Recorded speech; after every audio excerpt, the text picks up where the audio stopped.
Well, you already know everybody likes a good sequel, especially a bloody one. Horror lives once again. That fear that you thought left just got more attached, like a cancer slowly consuming you. It's suffocating, it's memorizing, it feels horrifically nostalgic. I welcome you to Horror Never Dies 2.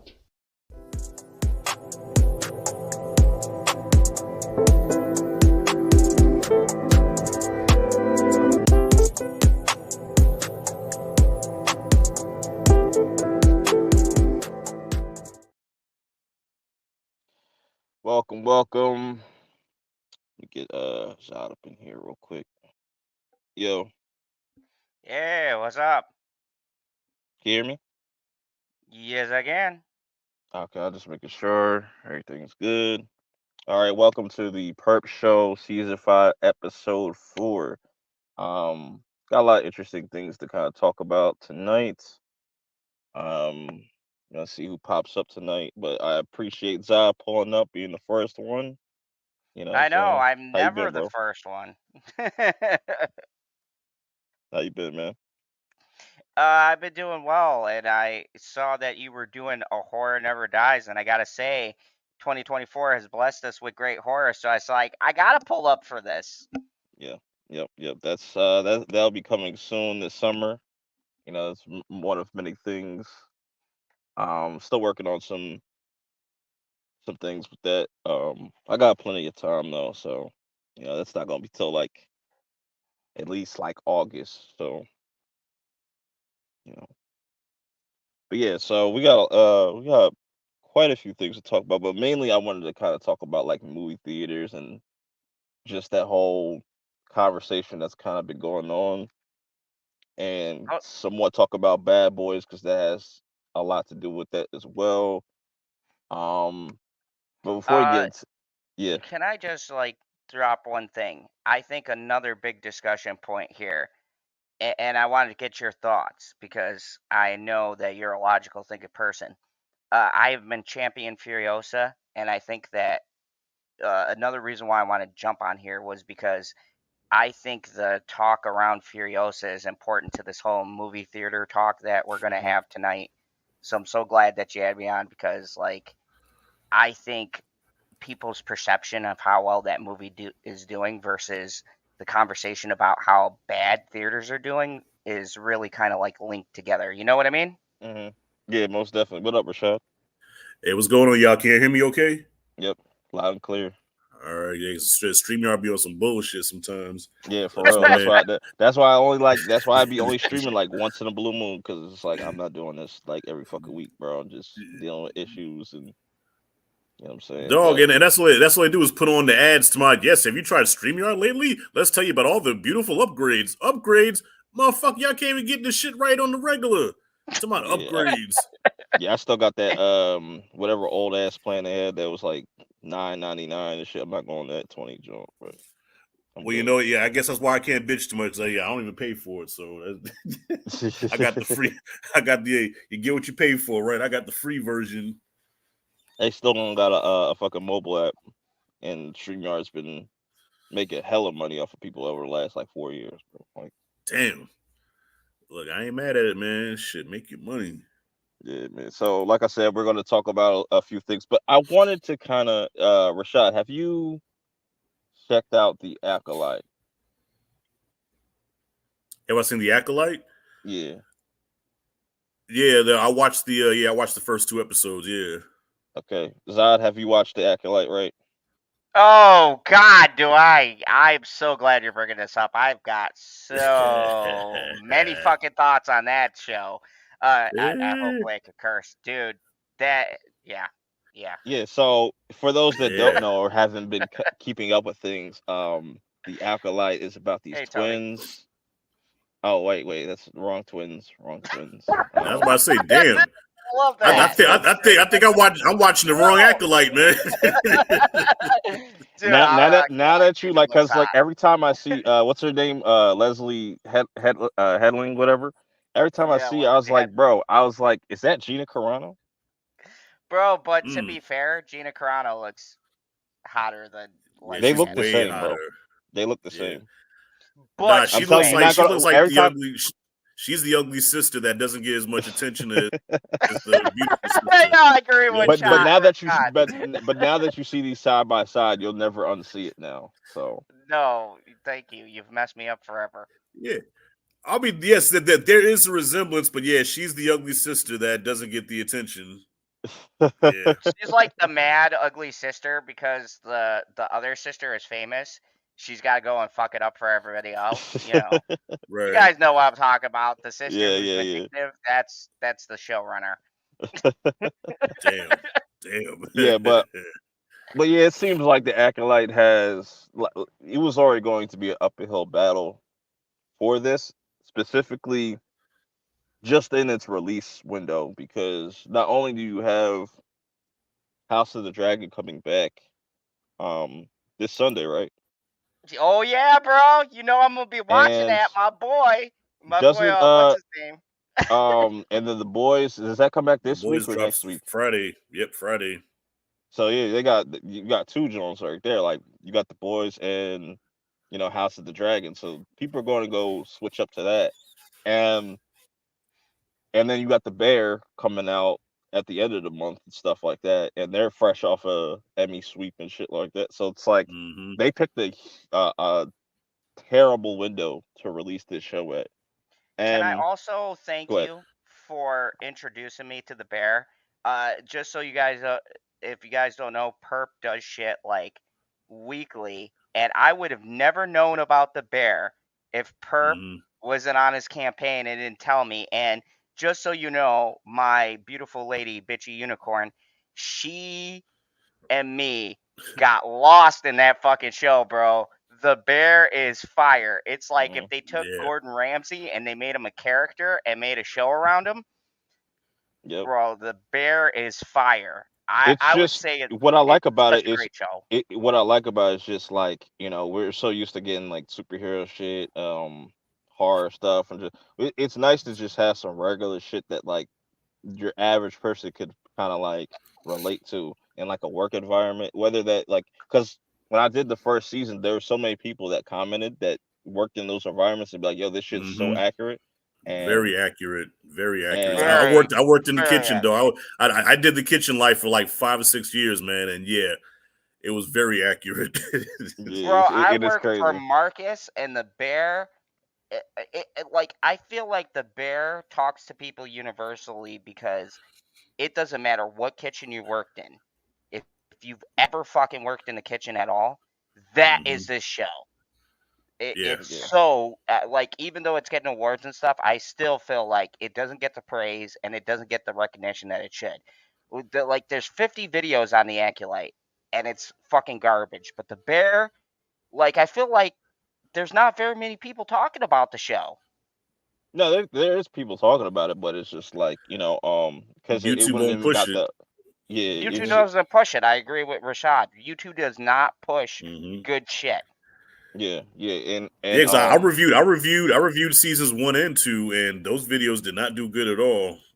hmm and what has Yeah. me excited, because what I didn't expect in season 2 is all those cameos and stuff. I was like, bro, how the fuck did they keep that under wraps? And that was refreshing, because going back to the Acolyte, like how are like episodes leaking like plot details and stuff, and it's just like that ruins a lot of it. And to be honest, that needs to kind of stop too, regardless of how you feel about a show. I don't feel like Mm-hmm. there should be leaks, or you should be talking about it. Let people watch things naturally and have that natural reaction, because it's like a lot of that shit just ruins the experience, you know what I'm saying? But that's what I appreciate about the Bear season 2, because it's just like, bro, you got a bunch of heavy hitters in this, and it has me excited for season Mm-hmm. 3, because it's like, who else can kind of pop up? Like, who's Carmi's father? Is it going to be like fucking Bryan Cranston or some shit like that? That'd be fucking Dude, crazy if to they say. get Ooh. Bryan Cranston, I'll just tell you Ooh, I that'll love be the bear dope. forever. Yeah, Yeah, because I was like, bro, because that'd it's be like Bryan crazy. Cranston and Jamie Lee Curtis. I was like, bro, like that would make so much sense why Mike did that, and you know what I'm saying. But You Dude, know, did she get nominated? Because I know she only did one episode, man, but her performance was just so fucking nah, crazy. it Oh was nah. I know Jeremy won one. Old girl won one. Uh, the dude that plays was it The Richie, brother, right? the older Yeah, brother. no, not the older I mean, brother, not but the brother, the but not cousin, the the brother, but cousin. the cousin. Yeah, the cousin. Yeah, he won one. Old boy from Future that plays Marcus, whatever. He won one, his first one. So it's like they all won their first like Emmys and shit. Isn't that guy playing Ben Grimm, the cousin? Yeah, yeah, yeah. He's playing Ben He got Grimm. cast as Ben Grimm. Yeah, Fantastic Four. That should be interesting. Yeah. So back to this acolyte shit. So my biggest issue with this, and I feel like where they dropped the ball at, is those first two episodes just did nothing for me. Mm. The introduction of May's character was just so goofy. The whole "come at me, bro" kind of angle that they took. I don't know if that was on purpose, like because it's very much possible that this whole mystery Sith whatever could just be like it could be Carrie Ann Moss or some shit like that. Like she could just be playing dead or something like that. Because it's like that was way too easy, to kind of catch a Jedi off guard like that. I just you Hmm. know and it's just like looking at just the quality of the show overall, it feels like a Lifetime movie. And then when you go to look at things that like Andor, it's just like why isn't the budget always like that? You know what I'm saying? But Uh, that's like kind of my thing going into it. It's just like it kind of turned me off like immediately, like when we get May's whole introduction, because I was here thinking like, oh, she's gonna be on some Darth Maul shit and just be like a silent antagonist walking motherfuckers down and shit, which would have been fucking cold. If she just popped up in that bar and just started attacking people, you know what I'm saying? That would Well, have been better. I think the whole attack me thing is because she was trained as a Jedi first. So the whole thing with Jedi is they never attack first. Like Miyagi Do, they're always on the defense. So if you attack them, then it's on. So I guess that just goes back to her training. But I agree, man. Yeah, production is very subpar. I feel like I don't know if it was just rushed. They just didn't have the time to make it look crispier than what it was. I don't know if I'm using the right word for that, but I do like the concept though, like the whole murder Hmm. mystery thing. I've yet to see that. Like only time we've seen something similar to that in Star Wars was what the Attack of the Clones, where Obi Hmm. Wan was trying to find out about who was ordering the clones or whatever. So I do like the concept, but so far the execution has been very mid. Exactly. The execution So of it, the you know. execution is mid. So I don't hate it, but at the same time, I'm not gonna be one of those that defends like, no, you're just hating on Star Wars. Give it a chance. I get the criticisms, I do, Mhm. but me personally, I'm somewhat enjoying it. I'm gonna keep watching to see where it goes. Yeah, I because go ahead, Zah. I gotta say, I'm just gonna say, I am opposite. I'm gonna take the villain angle on this. This is total bullshit. How do you have Carrie Ann Moss? No, even if it's fake, bro. How do you have promotional material? You go out of your way to tell us, motherfucking Trinity, a Matrix veteran. Even in the Mm. new Matrix, I was ride or die for Carrie Ann Moss. Okay, she's the fucking queen. I love her. She made leather cool, and you gonna have her in your show and kill her fucking episode one with fucking daggers? It's a cheap No. move. It's a cheap move. N- It's Drew Barrymore's scream. Daggers? They needed a name to sell the show. Yeah, Daggers, bro? and it's just more adds on to the more inconsistencies. Like, so a lightsaber, you can just kind of walk away from that, but then like these daggers, that you know what I'm That's saying. what I'm saying. Yeah. Purp You know what I'm gets saying. it. Even though that was a direct shot to her heart and stuff, but it's at the same time, it's just like, yeah, like y'all ain't gonna beat these allegations, and you know what I'm saying. Y'all are just making it worse on y'allself for this shit. You know what I'm saying. Mhm. And it's just I don't know, and it's just the characters too. Like I have nothing against old girl that's playing May or even Osha. It's just like it's just a bad introduction to those characters, and Yeah. the dialogue doesn't really hit like that. The fight choreography looks like it's gone like 1-2, like it's very slow. It's not as clean as it should be, or fast paced, or just it's a No, lot of weird now see, things. I'm gonna disagree. Well, you guys know my history. I'm a martial artist. I like that they're putting martial arts and mixing it Hmm. with the Yeah, Jedi yeah, yeah, yeah. philosophy. I think that could work. My issue is that I think that this show has a lot of good ideas, but I feel like it's bogged down by the same bullshit that Star Wars has been bogged down by. The Hmm. Jedi. And not to point out the obvious, but Kathleen Kennedy, look, I'm not one of those people, but you can feel how this show is restraining itself in Mm. every scene. And There's a not lot only, of great ideas that are but being not held only, back. Yeah.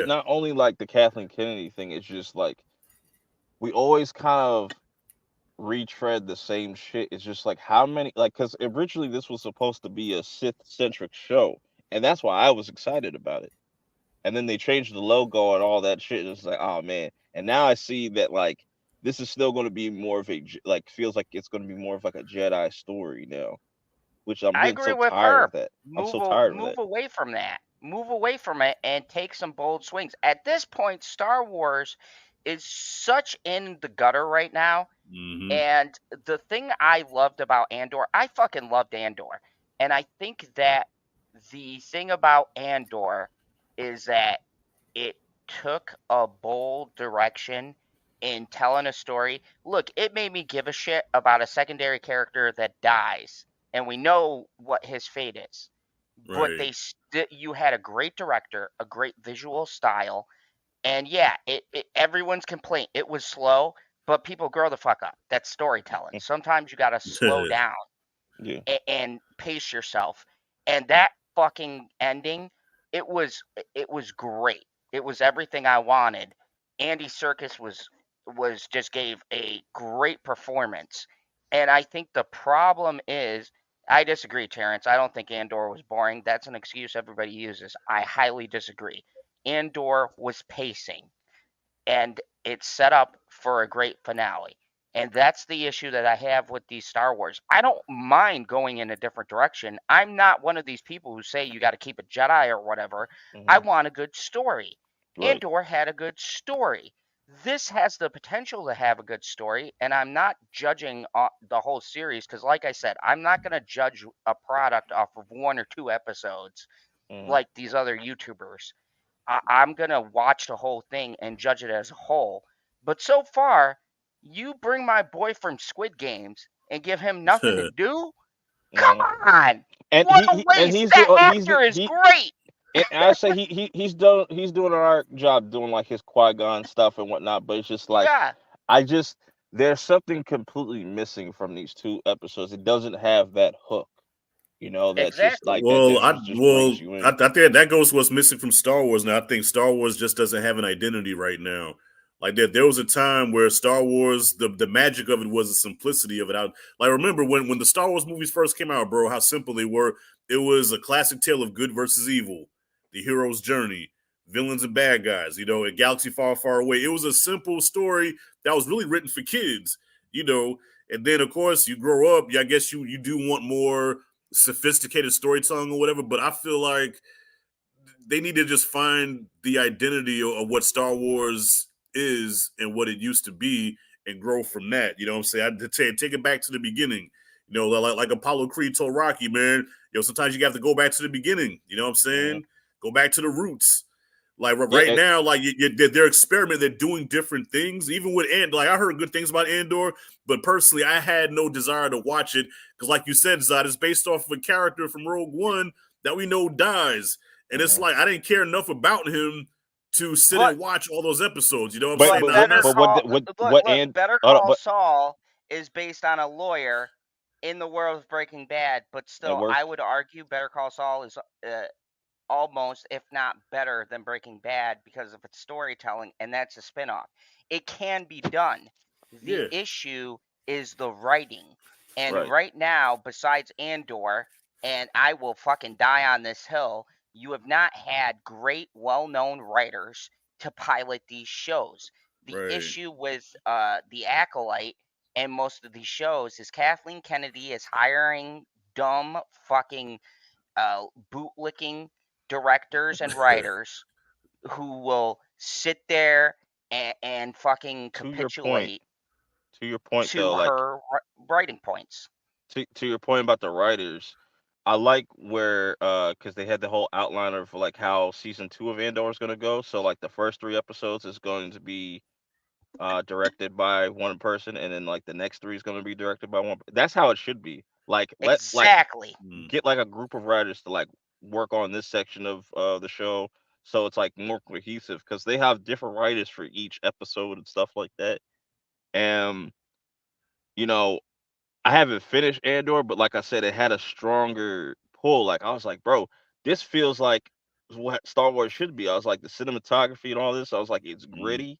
You know what I'm saying? When you I heard watch great that, things and then about you it. look at Yeah. when you watch that, and then you hop over to something like even the Mandalorian or Ahsoka, it just feels like you just hopped out of like into a different show or a different universe and stuff like that. And it's just like, why can't you put the same budget as Andor into your other shows?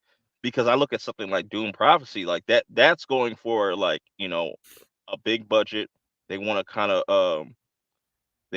want to just not only capitalize on the success of the 2 movies, but they also want to kind of tap into that Game of Thrones kind of audience and stuff and be like, But oh, this is but look, when you talk about stuff like Dune, that's like a whole nother level. Like, to be honest with you, I'm doing my top 10 movies.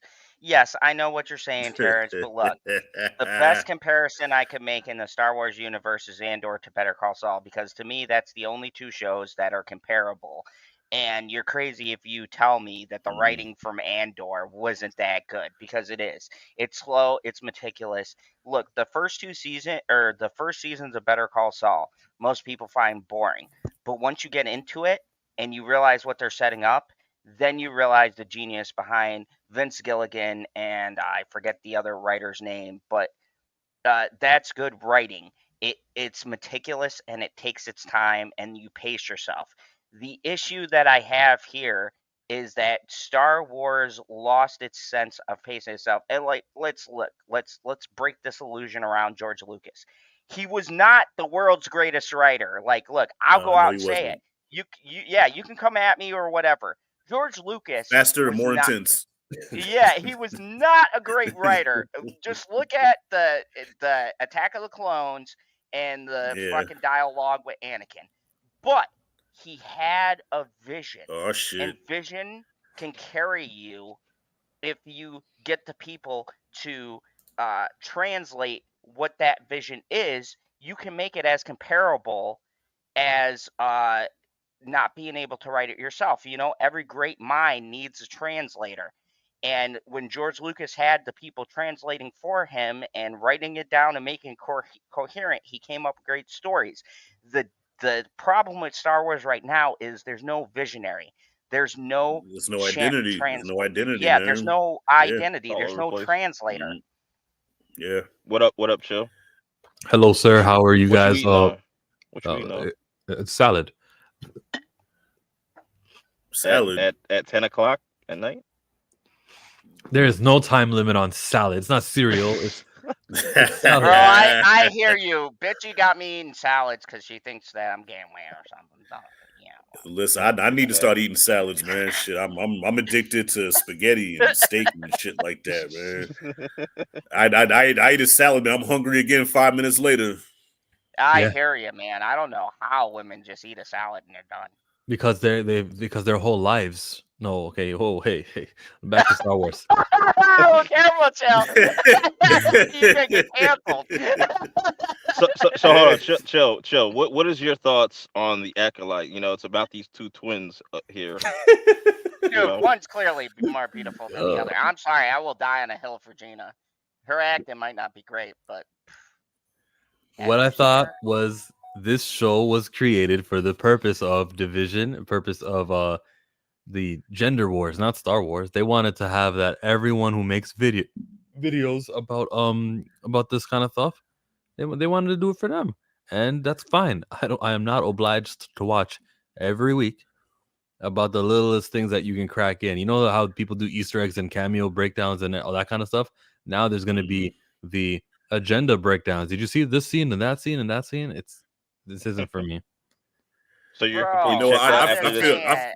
So you're completely Oh, checked out good. after this episode. Episode After this 3. episode, and I was prepared, man. I saw a lot of videos talking about it. I saw the episode right now with Anzo, and yeah, Did you know about the leak prior, or did you kind of just go into it? See, like yep. and I was saying it earlier, I feel like leaks just kind of ruin things. I'd rather like you find that out like naturally. You know what I'm saying? I don't think there's What? any natural way I'd be okay that Mm. Anakin Skywalker and how the way he was born. Oh yeah, no, that happened before, and twice as good, and not just the thing with the two women who have a baby, because in real life two women can't have a baby. So whatever you're trying to plant your flag and say, yeah, we can do it. It's like, Yeah, look at the brat and her chick, whatever, Oh Lord. just had a kid too. yeah, Just but they saying. required a man's DNA. So in this way, Right. in the show we just watched, one of the parents was a Dathomirian. That one carried. Okay, cool. Where are your Dathomirian traits? Yes, I you need the didn't see baby that. batter. You need the baby batter to make the baby. Bro, that's what I'm saying. Like, and I hate to agree with one side or the other here because we've been in that internal war. I actually go check out my stream where I attack people who were going against Furiosa. In this very rare case, a broken clock is right twice. And look, this is ridiculous and clearly agenda driven nonsense because here's the thing. You can sit here and bitch and complain about men or whatever, but the natural biological fact that you can't ignore is it takes two to tangle. That's the You're saying that's canceled, always Zod. been You around. just canceled yourself, Zod. I don't, you know what? I will take it because I know Chill had that on his mind, and I'm taking a bullet, Yeah. and I'm Wait, gonna hold up. say it right now. I just put It's the ridiculous. I just put two and two together. Okay, I understand why they picked you now. It all makes sense now. So, It's Pride Month. oh, I didn't even think Yeah. about that. I didn't think about that. Wow. Okay. Wow. If the Dathomirian traits mixed with the other mother's traits, I want the skin tone to result in that. Because when someone's biracial, like a parent's from Ireland, another parent's from Jamaica, we know that boom, we're gonna have like a lighter in the middle kind of skin. Mhm. What is half Dathomirian skin and half a black woman's skin? I wanted to see that, but no, we got whatever Amanda Stenberg's appearance is. It's just not adding up. I'm Irish and Puerto Rican. Who do you think won out of that exchange? Is Puerto Rican a skin tone? But like, what is it in Puerto Rico? Is it usually like people who have dark, light? It's various, Usually isn't light. it? It's varied. I've seen lighter people than me who are like 75% Puerto Rican. Like, you know what I mean? It's possible, but You there's know, some traits from each person. And in that scene, I did not see the Dathomirian traits, to Chillmonger's points. Like, you could go one way, fine, but when you're dealing with biology, there should be some kind of indicator from both sides of the parents. That's how biology works. you know what You I've can't always just thought too. fudge it. Since we're talking about things, you know what I've never seen? I don't know if anybody's ever seen this. I've never seen a black Russian. I've I never have seen that. once. No, It happens. never, ever. You said you've met one? Yes, his name was Boris. Hilarious. That's fucking hilarious. But moving Really. on Boris to Vajenko. moving on from Star Wars because it seemed like it's pretty passable and it's gonna be just Hey, another kind of fart in the wind for Disney I Plus. say like what you like, man. My boy Anthony Perez, he put out a video. He's a big Star Wars fan, and his video, like, he loved the Acolyte, and it got good numbers. He has like 3,000 views in the video. But man, if you go to the comments, they came after that motherfucker with razor blades and lemon juice, man. I mean, they went in on this nigga, man. I said, damn. I'm like, dog, you know what? Listen, you like what you like, man. But it's Right. like, if you like something Star Wars and most people find it trash, they will come after you. Mhm. You know what I'm saying? Like, yo, That's when unfortunate. Last Jedi came, when Last Jedi came out, I at the time I dug it. You know what I'm saying? I dug it. But when I saw the still hate dug that it got, when I saw the hate that it got, though, the motherfuckers started coming after me. I did that Homer Simpson into the bushes. Like shit. Forgive me for liking the shit, man. For me with the Last Jedi, there's people that low key love that movie. That's why I was like, yo, there's no way that you talk about this still to this day. That shit came out. It's about to be 10-year anniversary for that movie. He's still mad For about that Last shit. Jedi? Yeah, Oh wow. Bro, well, couple here's years. my thing. I have a good friend of mine, Chris Knight, and he has stuck with his opinion to this day that it's not as bad as most people say, and he hates the fact that they walked it back. And I think that here's the problem we have with this whole culture war thing going on. Dude, just let people have the opinions that they have. We're voicing our Yeah. angry, disgruntled opinion, but what makes the world go around, what makes us all unique, and what makes this shit work is that we don't have to hate people just because they like something opposite. I think Hmm. it's more productive to talk and hash out. And yeah, we might not 100% agree, but at the end of the day, uh, do you want unique opinions or do you want what we have in the media right now with people just agreeing Echo with each other? chamber. Because for me, that's a boring. Right, right, and that's going to be a segue into the next topic. Is Recast T'Challa.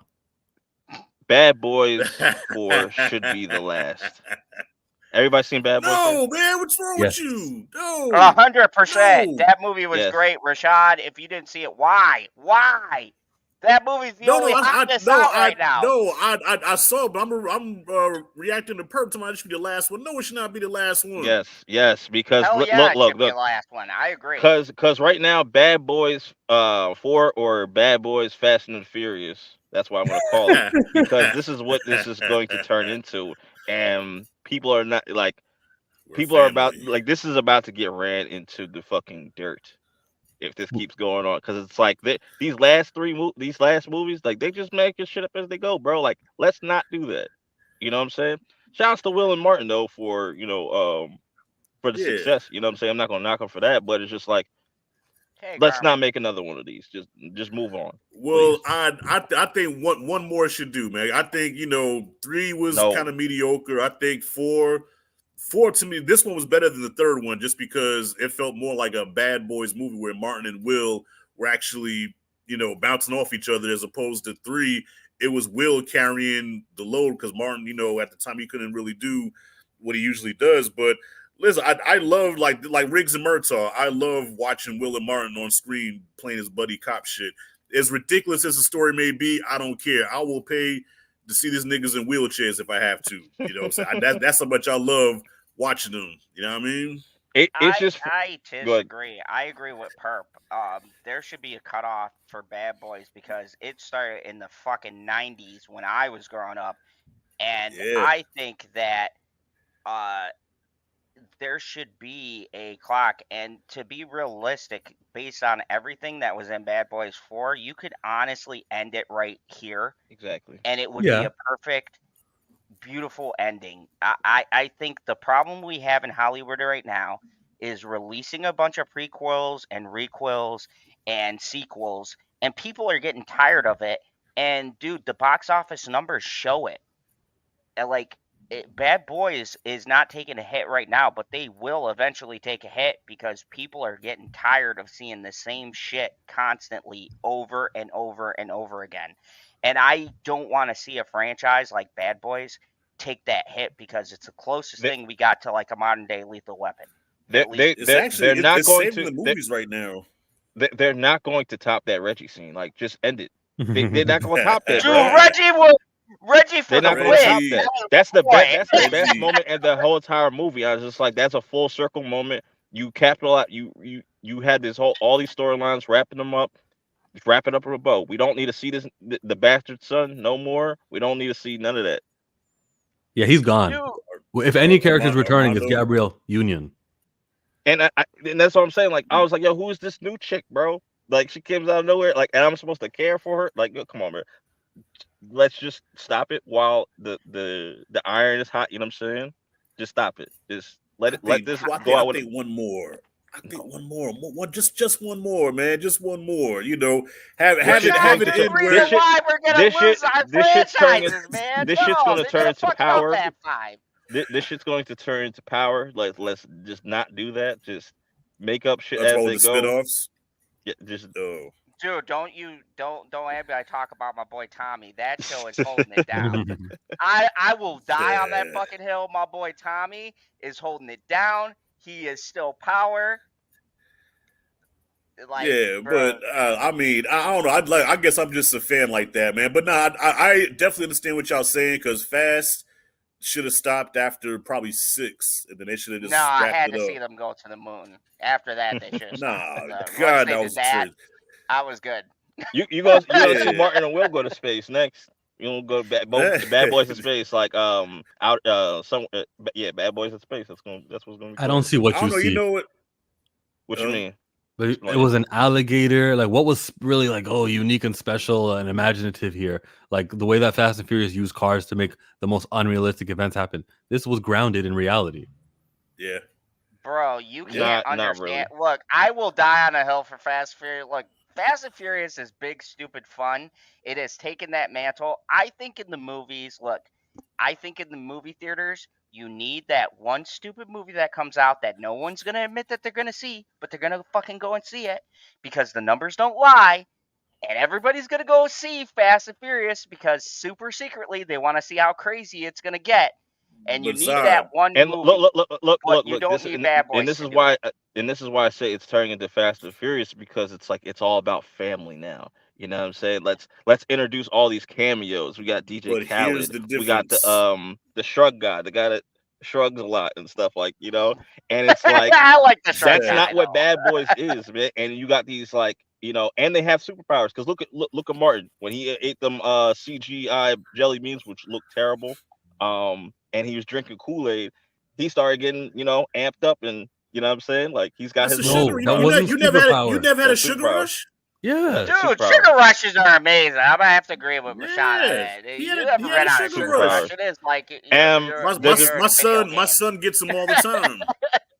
and I don't know how anybody didn't get like motion sickness by watching this movie, bro. Like this can't like there was some like a lot of unnecessary camera movements that just made me fucking nauseous, bro. I was just like, bro, But hold you on, but don't have to I go gotta this say this crazy with though. this shit.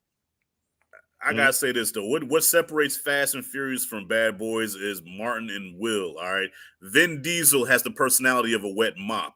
All right, so you go these fast movies, man. You got the car chase, whatever, but there's no likable characters. So you I can take disagree. you can take a mediocre story or whatever and just put Martin and Will in the shit, and it will still work just because you want to see those two. I don't want to see Vin Diesel. I don't want to see Tyrese. Don't take my baby. Don't take my baby. I don't want to. No, you know what I'm saying? I don't like none of the I characters hear in the a lot Fast and of Furious hate coming movies. out of you. Okay, so Tyrese doesn't have bad road, but my boy Tyrese, he holds it down and fat. Look, I will die on that Man, hill. Family. That's all I gotta And like I say. said, and it's just doubling down on the whole fast thing. Like they introduce a bunch of characters that you don't give a fuck about, like a bunch of new yeah. characters we don't care about, What? Are you and telling me you don't care about was it Cameron Diaz or not Cameron Diaz? Shit, she was Charlize in Theron. Charlize Theron. Yeah. no, Fucking don't care about none of Jason that. Momoa was the greatest villain But that series has ever had. that's another thing. Hell It's no. just You like, crazy? and that's Dude, another he thing. had so much fun in that movie. Without Jason Momoa, that would have been fucking boring because He's Jason playing the Momoa Joker. was He played a flamboyant version of Aquaman. Trash. so what, dude? It was entertaining. Jason Momoa was having fun. I like a movie where the actors know what movie they're in. He knew he wasn't in a classy Man. And movie, he's going, and and he amped up that shit. he's going to eventually be their friend because that's how it goes. Similar to in Their Bad Boys for family. Life, his son was the big ass villain, right? And now he's working with him now. See how this is Yeah. turning to fast. Then they're Yeah, going I to start see some saying like, parallels. because then in Fast, not Fast, but in Bad Boys 5, they're going to say Will had like a secret brother out there and shit like that, and he's this evil crime lord and stuff like that, and then he's going to become his friend. This is what's going to happen because it's like this. There's nowhere else that this series could go. Just end it right here. before you just. I get it. I get it, man. I just I think it's more nostalgic for me because I remember seeing the first Bad Boys when it came out and how big a deal that was at the time because Martin was the #1 show, Fresh Prince of Bel-Air was the #2 show, and now you got these two together in the same movie. Like the little hood theater that I went to, man, it was packed. Like it was like Star Wars to us seeing these two together, man. So I just have a soft spot in my heart for the Bad Boys movies, man. Two was the best. It was the best of the series. I just rewatched that the other day and had a blast with it. So I I don't don't know. I'm understand, down bro. for I one don't more. I'm understand why sorry. people hate Bad Boys 2, bro. It's the best one, and it's just and it's what's Who hates crazy. Bad Boys 2? A You know, lot of people don't like but you Bad know what's Boys. So crazy about Bad Boys 2? It Oh looks better wow. than these last two movies, and that shit's I 20 years no, ago. no, I can agree with disagree that. with I can that. agree with that. I disagree with that. Bad Boys, the third one, and what was with the titling? So Perp, thank you for. I made an error on one of my videos. I thought this one should have been for Bad Boys life, for life. Yeah. They not messed it up. ride or die, because there was a 4 and it says for life. The connection Five's gonna be is just Bad Boys, All in the Family.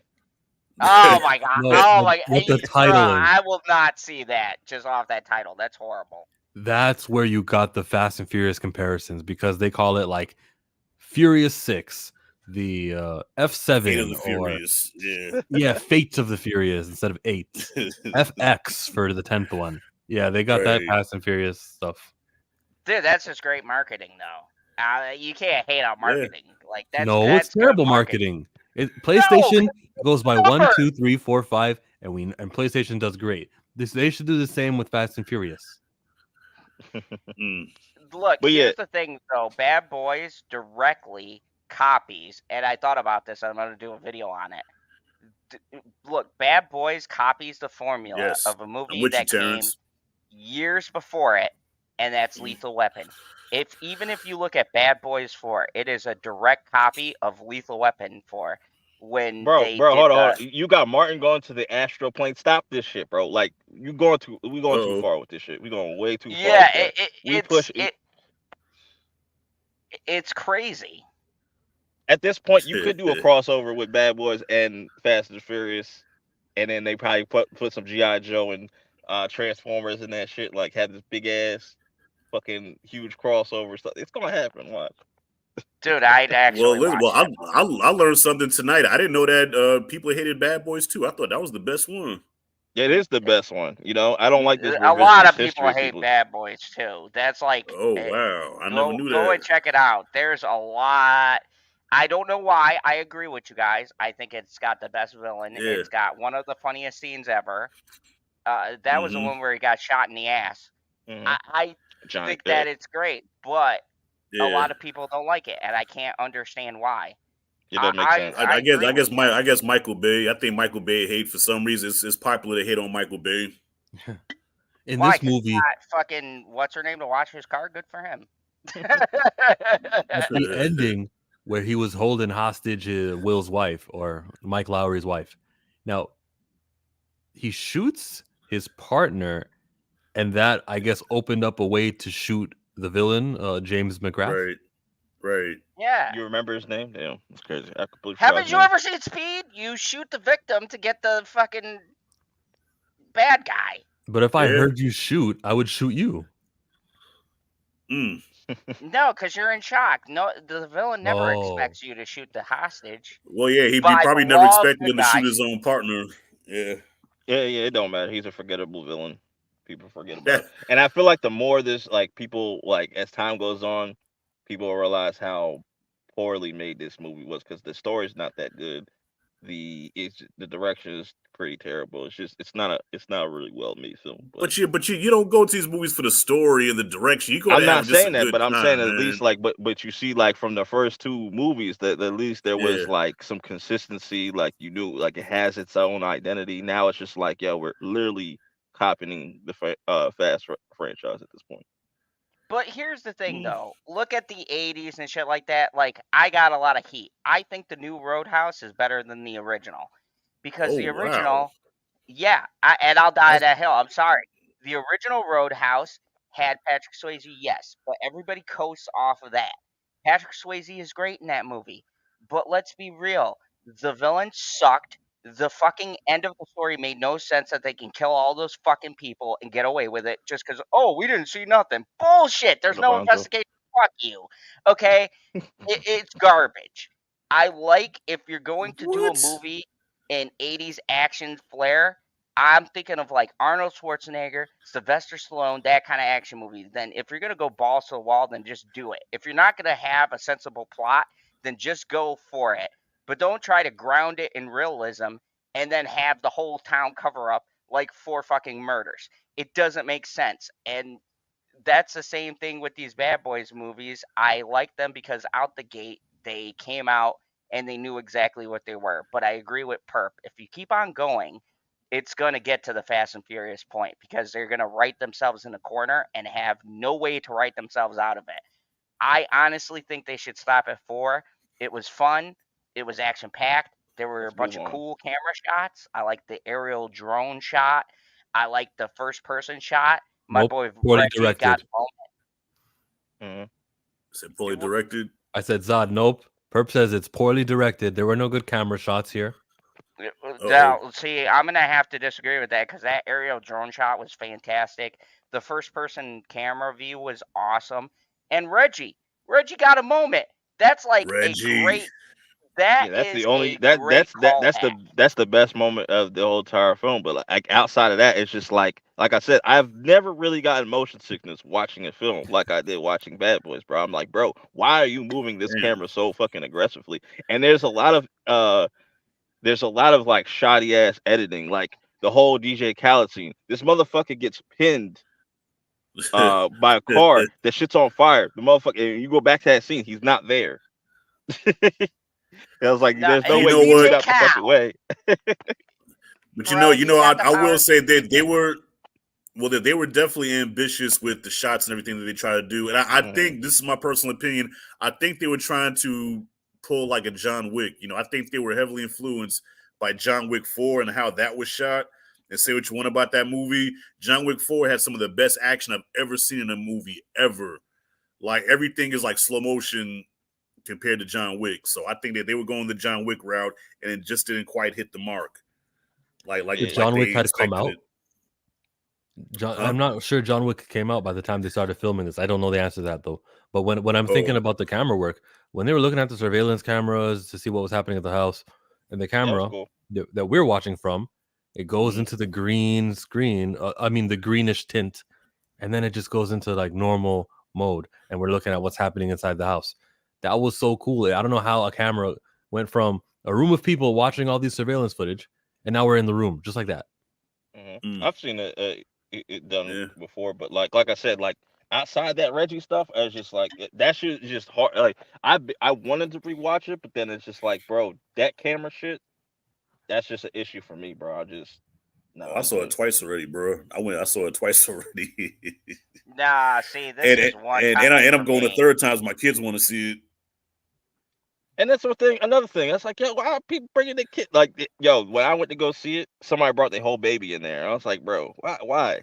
Yeah. Why are Dude, you like I this? do agree. People, stop bringing your kids into rated R movies. You're fucking up the experience for the adults. I 100% agree with Perp. Look, rated R is rated R. It used to be a sacred thing that you can go into a rated R movie without the fucking family included. There's nothing wrong.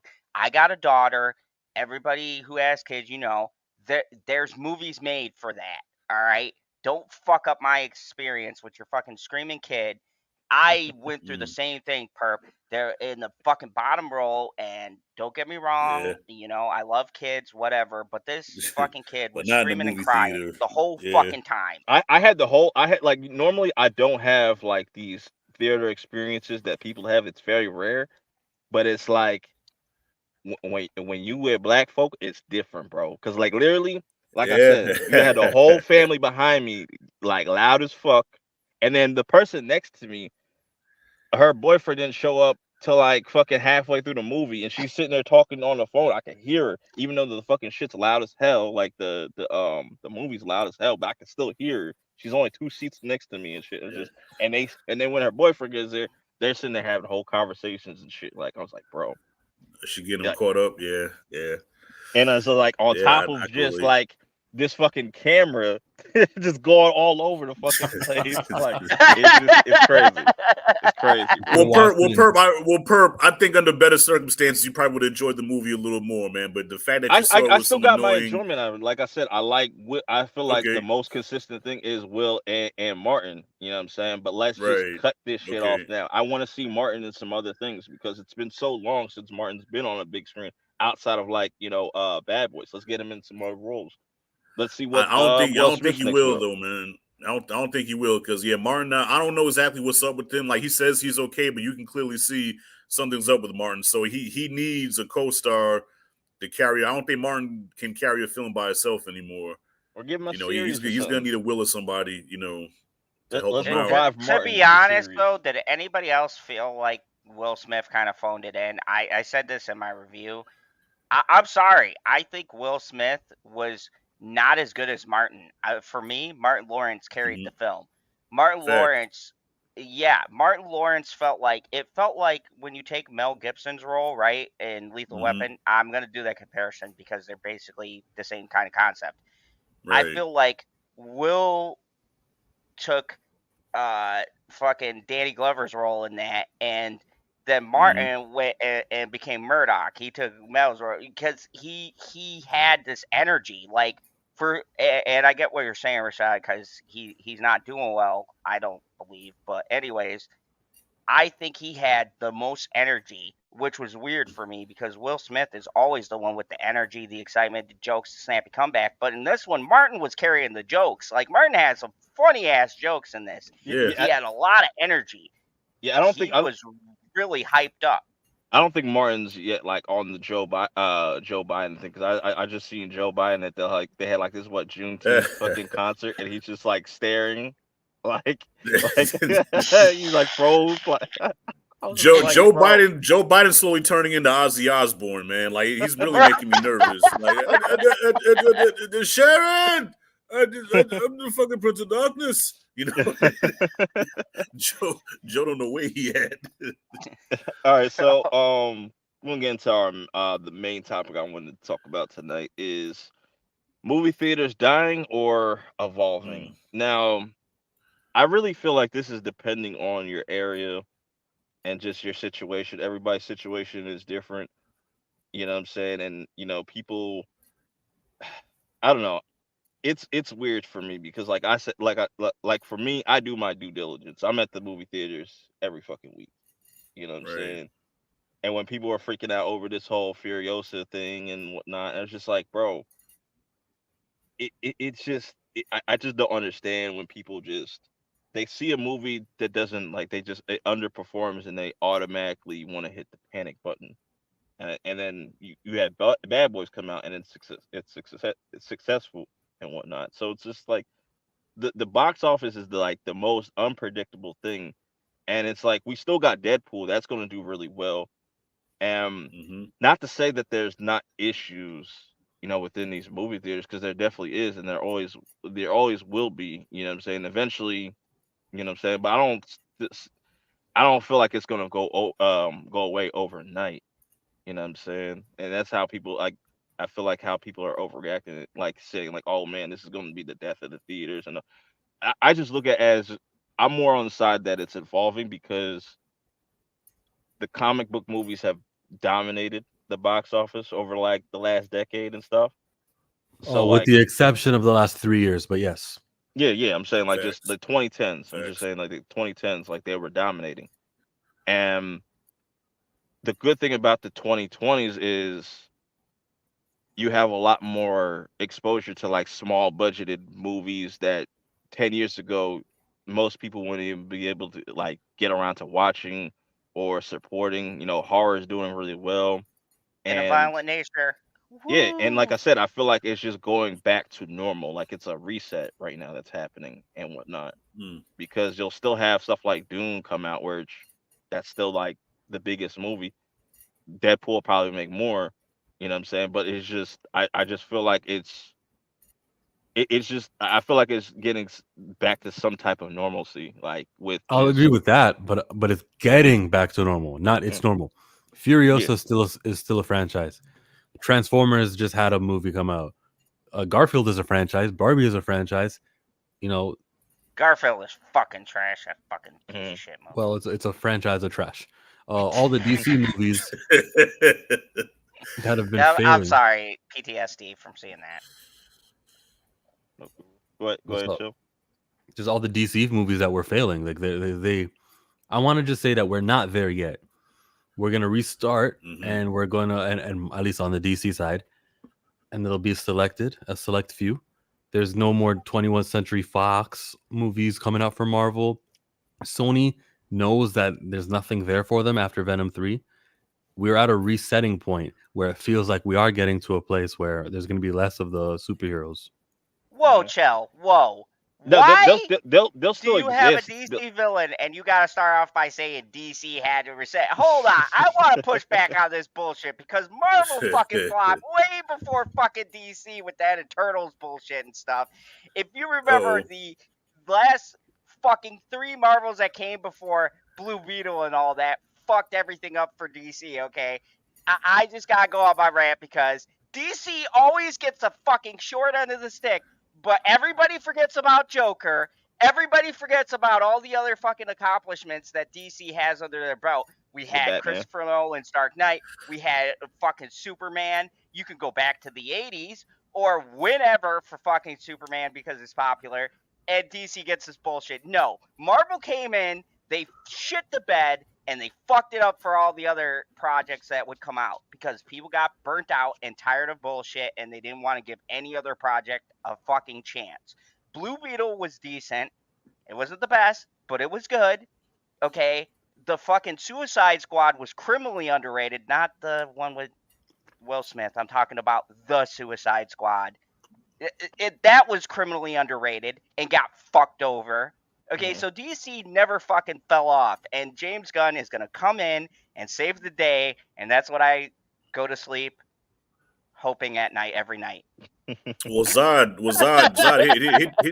here's the thing though, fam, and I agree with you. DC does have a good track record, but here's the thing: as good as and consistent as they as you say they have been, they have never had a bigger hit than what Marvel has put out. You know.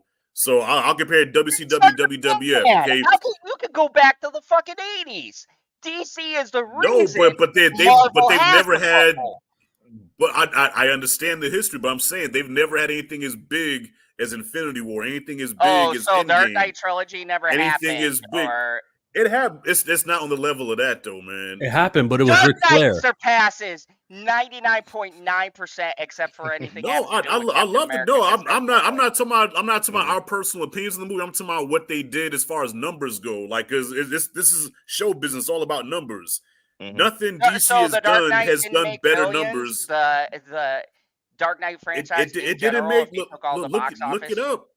Look it up. It never made the numbers of Infinity War or Endgame. Like if you look at the top 10 movies in the world ever, if you look at the top 10 movies in the world ever, all 4 of them are Avengers. Nah, I disagree with that. Now the Dark Knight trilogy is fire, bro. Now you tripping. But I'm just saying, as far as the numbers go, DC has not produced the numbers that Marvel has.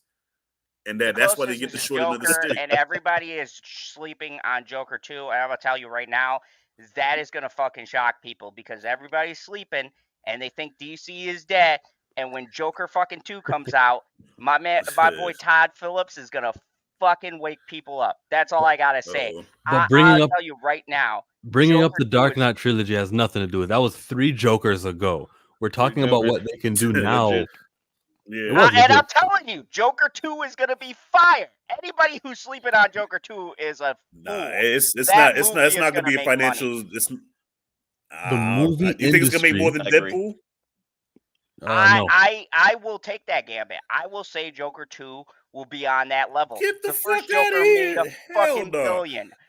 So if we're going by statistics, you're telling me that Joker 2 can't rein in that much money?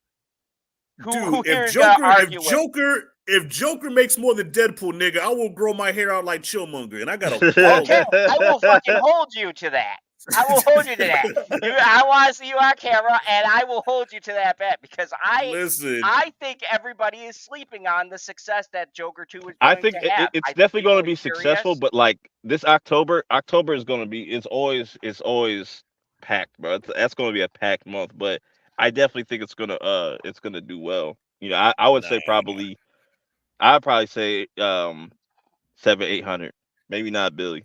I was about to say it'll be a moderate success, but that's not Deadpool. So I'm Come gonna on, 700. man. call billion right now. I'll do it, and I'll eat my words, and I will come on, and I will be humble and say yes. Perp can even host me. Y'all can sit here. Beetlejuice has more of a chance, I would say.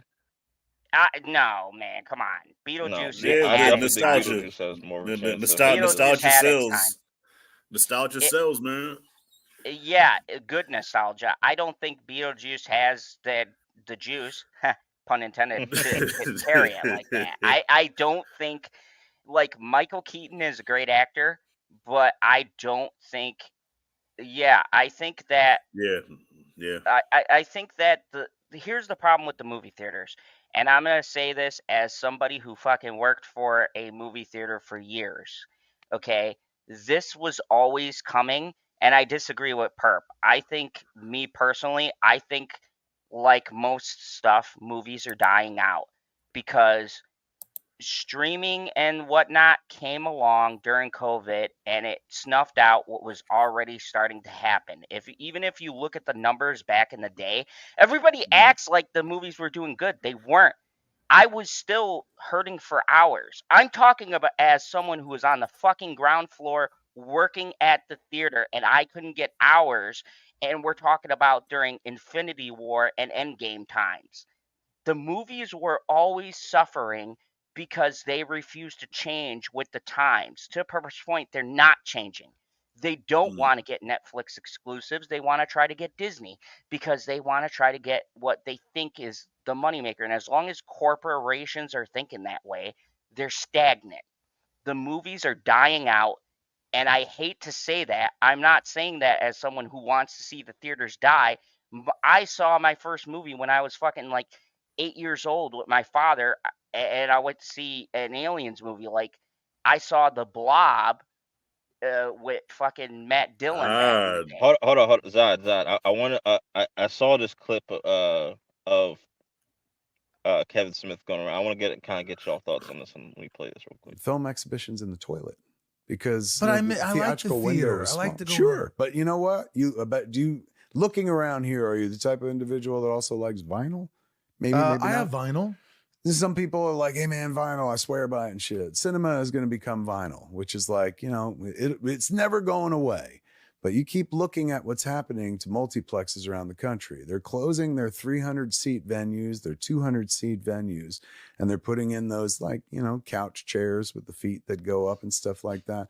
So suddenly They'll you go deliver from your food to you. they'll bring food right to you, but you're going from like the mass experience of like 250, 300 people in a theater to like 50 will sell this theater out because the ticket price has gone up and hopefully we're going to sell you food and booze as well. That model seems completely fucking untenable. And, you know, I think that's why AMC, big companies like that, you know, they're sweating and they're going like this up and down. You know, the business still hasn't completely righted itself post pandemic. Yes, Barbenheimer was great for things and whatnot, but there's not a Barbenheimer every week. No. And I don't think some of those cats are ever coming back for the theatrical experience, or maybe they'll come back once in a blue moon for something big. I think it's going to probably start being like Broadway. Broadway used to be everything, right? And then now it's like, you know, $150, $200 a ticket for the rarefied few who love it, but that's not mass consumption at this point. And the way to change that is simple. You just take Kevin Smith's advice, or someone else said it actually earlier today, right now, that you got to make more of these small budget films and have more variety. One, if you take a budget, Cord Jefferson said this at American Fiction when he won his Oscar, $200 million budget. That just means you could have made 20 movies for $10 million, and the theaters will benefit from that because of those 20 movies, 7 of them might be good, and Mhm. that's 7 movies and 7 But potential chill, you chances. can't do that because there is a factor here. There are contracts with like Disney and Sony and things like that. If you have a contract to have 5 theaters for a Disney movie and 3 for a Sony movie, and you're like a theater of like 10 or 20, right? and you already filled up most of your theater with the bigger box office, then you got to pick and choose what you believe is going to be a hit, which is a flip of the coin at this point. But you'll know after the first weekend. Yeah, but you don't have that time to wait for the first weekend numbers. You got to go off the gut because they only profit off of so many weeks of the movie being out, and then most of the profit goes to the studio. So what I'm saying is they are in a no-win situation. It's like that term in Star Trek, uh, with Kirk, where what the fuck was the name of it? But it was like the gambit, where it's a no-win situation. You got to go in head to head, and you have no clue if you're going to win out. And that's where theaters face right now is they don't know what the people want. They're guided by what the companies tell them, and the companies don't know what the people want. Obviously, with all the trash that comes out, so I half agree with Terrence, but I half disagree. It's not just the movie companies, it's that they're beholden to hold the movies for the companies that pay them the most money to keep the fucking And, lights on. and And the this right people who here get too is the fucked are theatrical window, and it's just like Inside Out has like 100-day window now and stuff like that, and it's Mm, just like more like they gotta kind of have more pushback on that because that also is hurting films as well. Like the yes. like a movie will be on streaming in like 3 weeks or like 2 weeks. It's crazy, Yeah, I and I think mean, that hurts yeah. as well.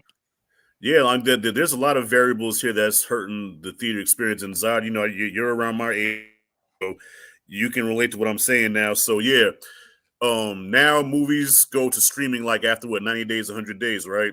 Less than Back in that. the day, less than that. Back in the day, when a movie was advertised on TV, you got excited to want to see it. Okay, if you missed it in the theater, you had to wait like 5 or 6 months for that shit to come out on VHS. You know, oh it yeah, or and then you know DVD. on DVD, yeah. Like when once you missed it, it was gone for a while, and like to the point where you almost forgot about it. That out of nowhere, yes, coming to VHS, Predator, starring Arnold Schwarzenegger. So, oh yeah, that came out like 5 or 6 months ago. Hmm. You missed the movie. You know what I'm saying? So it's like there was a sense of urgency back then to go to the cinema because if you missed it, it was gonna be a while before you saw it. You know what I'm saying? So you Yeah, had that sense of urgency and plus affordability. Right now, if you take your family to go to the movies, even if it's a matinee, you're coming out of pocket a lot of money.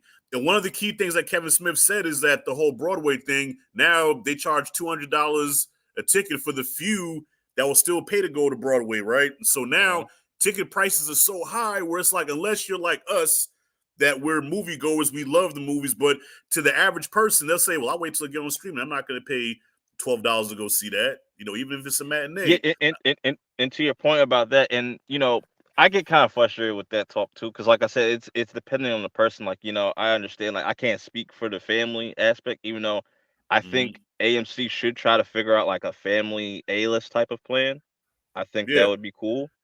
yeah. It would be expensive, but like I feel like it would probably work itself out if they come out with Dog, like a $40 or $50 joint or yeah, something like that. I'm spending. Okay, so I'm taking the kids to see Inside Out this weekend, right? And of course, I spoiled my kids, so they want to see it in Dolby.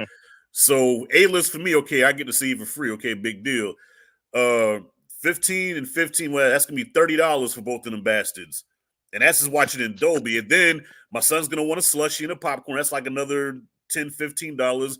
My daughter gonna want a slushy and a damn pretzel and shit. So I'm All coming right, out of pocket Terrence. over like $100 damn. And that's why AMC Movie Pass exists. It's because they know you're going to get the popcorn and the drinks, so they just want you coming to the Right, movies as much as possible, and they know they're not going right. to profit off the movie ticket.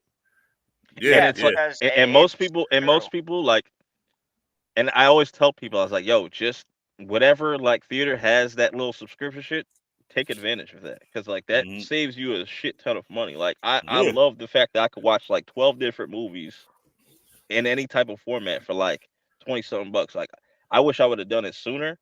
I don't know why I was like kind of hesitant at first, you know what I'm saying? Because I never like I know why, because it's like I had the physical tickets and stuff like that. I was always big on that, but then I was just like, I was able to say like, you can still get a physical ticket and stuff, but that aside, that was the best investment because it's like I'm able to see way more movies than I was like 10 years ago and stuff. And like I said, there's a lot more smaller budgeted movies that get played now. Like 10 years Mhm. ago, like just say like I wouldn't be able to see like something like I saw the TV Glow or an A24 movie because it would have that limited release and you know what I'm saying. But like I said, like there's a bunch of issues, on both sides. Like the studios need to chill out with these budgets. Mhm. Like Gladiator 2, I think has like a 300 something Why? million Like because I why? guess because of reshoots and all that stuff, and this was supposed to come out like years ago, and like the pandemic and whatnot, and all that production shit. But then you look at something Shit. like Dune, you look at Dune Part 2, which that had like 190, and that ended up making like 700, and what they're able to kind of do with that budget is really impressive, and that's what people need to kind of like start looking at Dude, horror even and that is too much money. This is the issue. First off, the runtime, and I've said this in several of my reviews, the run mm, times are fucking ridiculous, and I can almost every movie Facts. pick Facts. where you could trim the fat from the movie and the fucking Yeah. budget. And the problem is that people don't take into account is rewatchability is everything. Mm-hmm. People do not want to sit through a 2.5 hour movie twice. Not unless you're talking about fucking Dark Knight or Endgame. Endgame, I could have Right. fucking sat through that several times. I did. But people are only gonna sit through like the event movies, the shit that wows them. Not Yeah. every movie has to be 2 fucking hours long. I don't know when this Over yeah, to two me, happened. to me, hours. I never have an issue. Like as long as the movie is good, bro. Like I don't care. Like like with what was it like Oppenheimer? I didn't feel that 3 hours. I Shit. disagree. I I I didn't. love Shit. Oppenheimer. It's a great I didn't. movie, but I fucking felt every minute of that runtime. I still There haven't was finished that no movie. That's reason just me why. personally. I didn't really feel because like because the dialogue was very engaging in my opinion. You know what I'm saying? And I was just like, okay, this But is you pretty watch that interesting. dialogue And that's not twice. gonna be for everybody. You know what I'm saying? That's not gonna be for everybody. But Perp, that's not what I'm saying. Mhm. What I'm saying is the rewatchability. It's not Rewatchability. okay. Yeah. I That agree. that that's what I keeps agree. You asses in the see it, seat. Yeah. yeah, you see it once. Sure, we can all sit here and say Mm-hmm. that was amazing dialogue, blah blah blah. But I also grade on rewatchability, and I'm saying unless you're talking like fucking sharp Quentin Tarantino dialogue that I can listen to the same line 1,000 times, you've got to have that style to hook people to watch a 2 hour movie. And that's why the sales are failing. Even for Furiosa, I love that movie, but it's too fucking long. It Too could have been long. 2 hours. It could have been Too a solid two long. hours. Yeah. Yeah, it could have even been an hour and like 45, You cut 50 out that minutes. whole Jack part, that would have been a Oh, better. yeah. It would have flowed better. I watched I mean, Avatar twice. The second movie, I watched Avatar 2 twice. Yeah, I did I too. I watched did that like too. at least Yeah. like three or Oh, four don't get Yeah, me times. I started did on too. Avatar. I Yeah. think those movies are There, there, fucking there are there are ridiculous. exceptions. There are exceptions, but it was especially when you talk about the summertime, right? Where the kids, when you want to take the kids to the movies, a Mhm. movie shouldn't be, like my son's 8. He's not going to sit through. I was going to take him to see the Planet of the Apes because we watched the whole Caesar trilogy and he loved it. But I knew without a shadow of a doubt he was not going to sit through 2 hours and 25 minutes of Kingdom of the Planet of the Apes. That just was not going to happen. Bro, that was my problem too, and I said the same thing. I said that middle part, that movie is great, but the Yeah. middle part of the movie is so fucking slow before they get attacked. It's just like you're sitting here going, "Come on, I just want to see ape on ape violence. What the fuck are we doing right now?" Mhm. What? And you can't Yeah. take your kids to see that. My Nah. my okay, so Mama Zod, she's been going to the movies for years, and we have a tradition on her birthday. I take her to see the movies, and her complaint has been the same as mine. It's that she likes the movie we go to see, but it's too long. Too And that's long. coming from someone who's older. So you're talking about, oh, you want to take grandma out, you want to take They the kids. You can't do that. You can't Right. do it several they times. need to also I feel like would help. You know what I'm saying with the long ass run times is they need to cut down with these trailers a little bit. Oh, Like fuck yeah. because Yeah. if you go see a Disney movie, like you're gonna be sitting there for a good minute, like before the movie There's like starts and 50 stuff. fucking trailers. What? Yeah, so Well, I tell you my secret. What I do, I don't time the shit, right? So I realize that the trailer's gonna last about 20 minutes. So if we're sometimes. going to the movies at 1, I'm gonna say I get there about like 1:15, and we sit down about 1:20. So about 1:20 when we sit down, the last trailer's playing. Then Nicole Kidman bring her funky ass out there. Then the movie starts. But You know. sometimes like this happens a lot. Like they'll skip the previews completely. and just play the movie, bro. Like so, like No, that. that's I know what you're talking about. That's Yeah. if you go to see the smaller like budget the movies. screener, yeah. In a Violent Nature, like they didn't have no previews for that. They No, just see, play the movie. mine had Yeah, previews, but and mine had previews for that one too. Yeah. but That's I crazy. have a surprise review coming, and I got to review it. But I will say for my surprise review that I have coming up, because it was a screener with people who rate stuff, they skipped the trailers. So Mm. when they told you to be there at like 5 o'clock, they meant fucking be there because the Yeah. movie was starting dead at 5, but it was still a 2.5 hour movie without the previews. Although it's Yeah. gonna be the biggest blockbuster, so. I've experienced that too because there was a time where 45 minutes before the movie starts, you would have like the commercials of that's why I go to this theater, or Yep. use this discount code. The restaurant across the street has a deal. Like you would have all these things. And I think now just to save light bulb and save whatever the projector runs on, they'd rather just kind of begin the trailer and all that kind of stuff. I'd say 15, 16 minutes before the movie starts. Sometimes it's longer. Sometimes I'll get there and yeah, like a good 20 like minutes. 20, yeah, about 20 minutes, 25 minutes, you know. Mhm. Now I was wrong once when I saw Monkey Man. I tried to time it and I got there like 20 minutes later and it was like already 5 minutes into the movie and I was like, fuck. Yeah, I see what the fucked smaller ones that up. usually they have like it should be like like just show 5 trailers. You know what I'm saying? That's a Yeah. good amount of time. That's like 10 minutes or some shit. 10 like probably like 12 minutes or some shit like that. Have Yeah. you ever gone to a movie and they show you a trailer of the movie you're watching? I had that happen I've where they never had that showed happen. me a fucking trailer of the Recently? movie I went to see. What did it happen this year? Yeah. That's crazy. Or Yeah. or you know what's crazy? When I went to go see Furiosa, there was a Blue Beetle trailer playing in front of Yep. that shit. Your whole trailer. Yeah, I've Oh, had that shit shit. happen. 100%. Nah. I was like, bro, this movie's already out. Nah, I- I've never I had think- that. That's that DEI trailer right there because it was a white movie and there's a requirement of inclusion that needs to happen. Here's the thing that no one ever talks about, and I heard this from another commentator on YouTube, and I 100% agree. The other thing that's hurting theaters, and this is super important, is the experience. There used to be a decorum. There used to be a way you conduct yourself in the theaters. And I think from time to time, we've all ran into this. We all have our horror stories, but these fucking kids on their cell phones, people not giving a shit.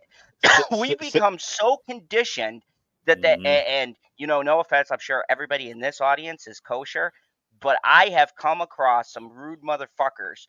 I went to see the guy, and I regret this every day. I went to see Tarot. Check my top 10 worst horror movies of the year. The fact that Dude. movie made 45 million something off of like an $8 million It was budget, bro, is dumb. atrocious.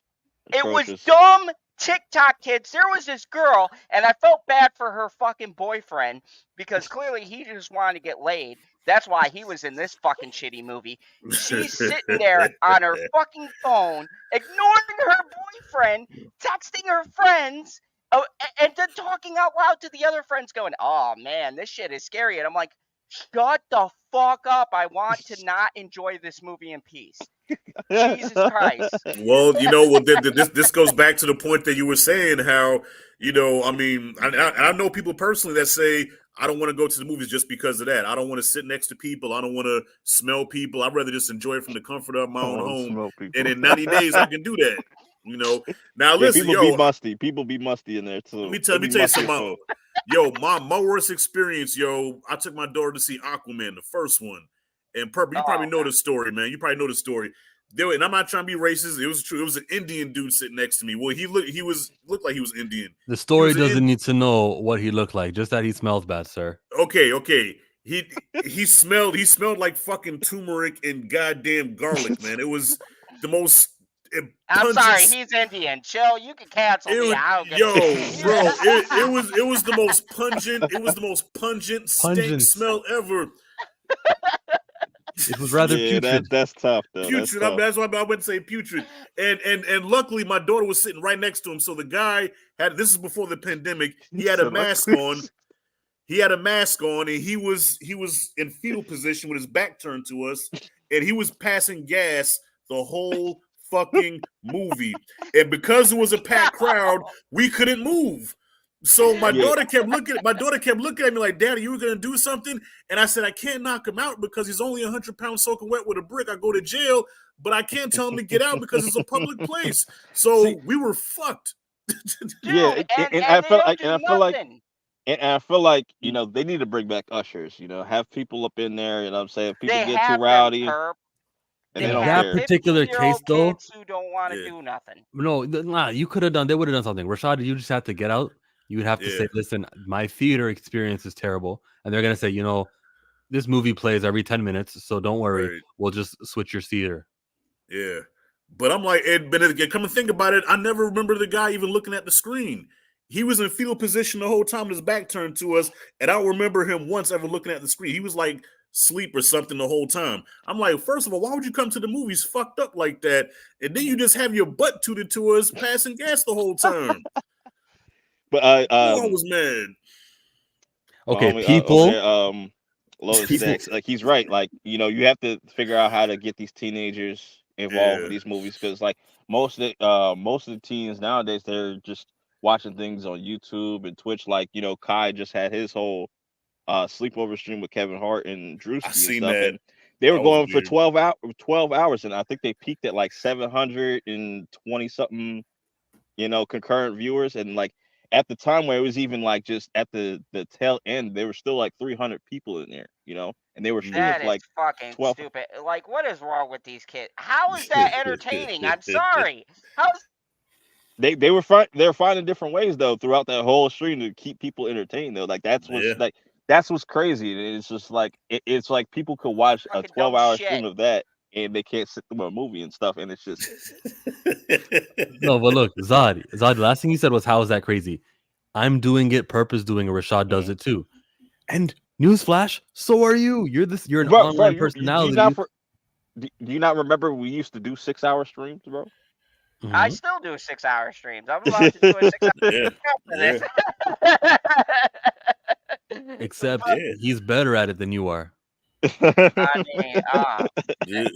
damn, that hurt. Well, and I guess to add to that, being that teenagers, younger people now, that's the norm now, watching streams and TikToks and all that. So watching a movie, like my daughter checks out quick. My daughter, she's 19 now, and it's very hard to keep her attention watching a movie. You know what I'm saying? Unless it's something she really likes, she'll check out, she'll be on her phone doing whatever. It just loses her, you know what I'm saying? So the attention span now is even so goes back to the run times. Maybe shorten the runtime a little bit, make it more engaging, I guess, and these kids will be more excited about going to the movies like we was when we were younger. We just talked about long streams. It's not attention span, unless maybe in the streams guys are doing 10-minute sessions and leaving, and it's a rotating guest. We can't really tell, but I think it's interactability. And as a wrestling fan, I love it because that is all wrestling is. Crowd responds, you do something. So I think that's maybe will help wrestling on the rise. But the ability to kind of comment on someone and they'll read it, and there's a community of people already. If it's like a TikTok video, they've all seen the video and they got something to say, or sometimes there's like a riddle and then someone has the answers there. That the feeling of community isn't really felt in a movie theater unless maybe it's a comedy and you can hear everyone laugh. You guys feel like you're laughing together. Outside of the comedy, everyone's supposed to be in the drop. During the Bad Boys, I forgot my settings because I was so into the movie. I went alone, by the way, but I was so into the movie. So I didn't feel the community that TikTok provides and other social media streaming provides. Yeah, no, that's a good point. That's a good point. I don't believe you. But I went alone? Yeah. But I went alone. Chill. You see my video on Instagram? But chill. Okay, so let me give you an example. When I went to my first movie ever with Father Zod, I went to see The Blob, Matt Dillon in his ridiculous jacket with his motorcycle, and there was something magical because the movie engaged me and it got me in. Yes, and I don't want to lose an audience for saying this, but yeah, I get there's interaction, but the movies aren't about that side of it. They're about letting people's own mind and creativity draw them into the world. That's the whole experience of going to the movies. That's the magic. And I feel like people are losing the sense of themselves, the sense of creating narrative worlds, and creatives aren't helping draw them into that. There's a power with imagination and with your mind and escapism. That's what movies have always been, is escapism. If you can't escape to a different reality, or the artist doesn't draw you into that reality, then that's on them. But Yeah, people have now blocked that part out. yeah, and it's just it's always going to be interesting. It's always going to be like, because everybody's is trying to get your attention in some way, whether it be music, movies, YouTube. yeah, YouTube and stuff like that. Everybody So it's needs a like, gimmick. yeah, it's just like there's just so much competition now. So it's like movies have just way more competition, just like TV shows have way more competition. So it's like everybody's fighting for your attention and stuff like that. And it's just gonna be interesting to see where movie theaters are gonna be like 10 years from now. Even though I feel like the 2020s has been a fantastic year for movies, like we've been getting a lot of bangers, like, and as far as just good movies, fuck the box office. You know, I don't really put too much stock in that. And we need to stop like putting so much stock in like these Rotten Tomatoes, cinema scores. Like I don't get none of that shit. Like Oh stop yeah, using that Furiosa as like flopped because of Yeah. whatever yeah, bullshit. stop using that as like, oh man, like if it got a 27%, it must be bad or that must be good. It's just like I hate that shit. Just go watch the movie for yourself and Yeah. then make that determining factor. But but listening to both of y'all points though, Chillmonger and Zod, both of you are right. And both, the ultimate movie experience, man, is when you go to see a movie, right? And you have a whole crowd with you and the crowd's into it. Mhm.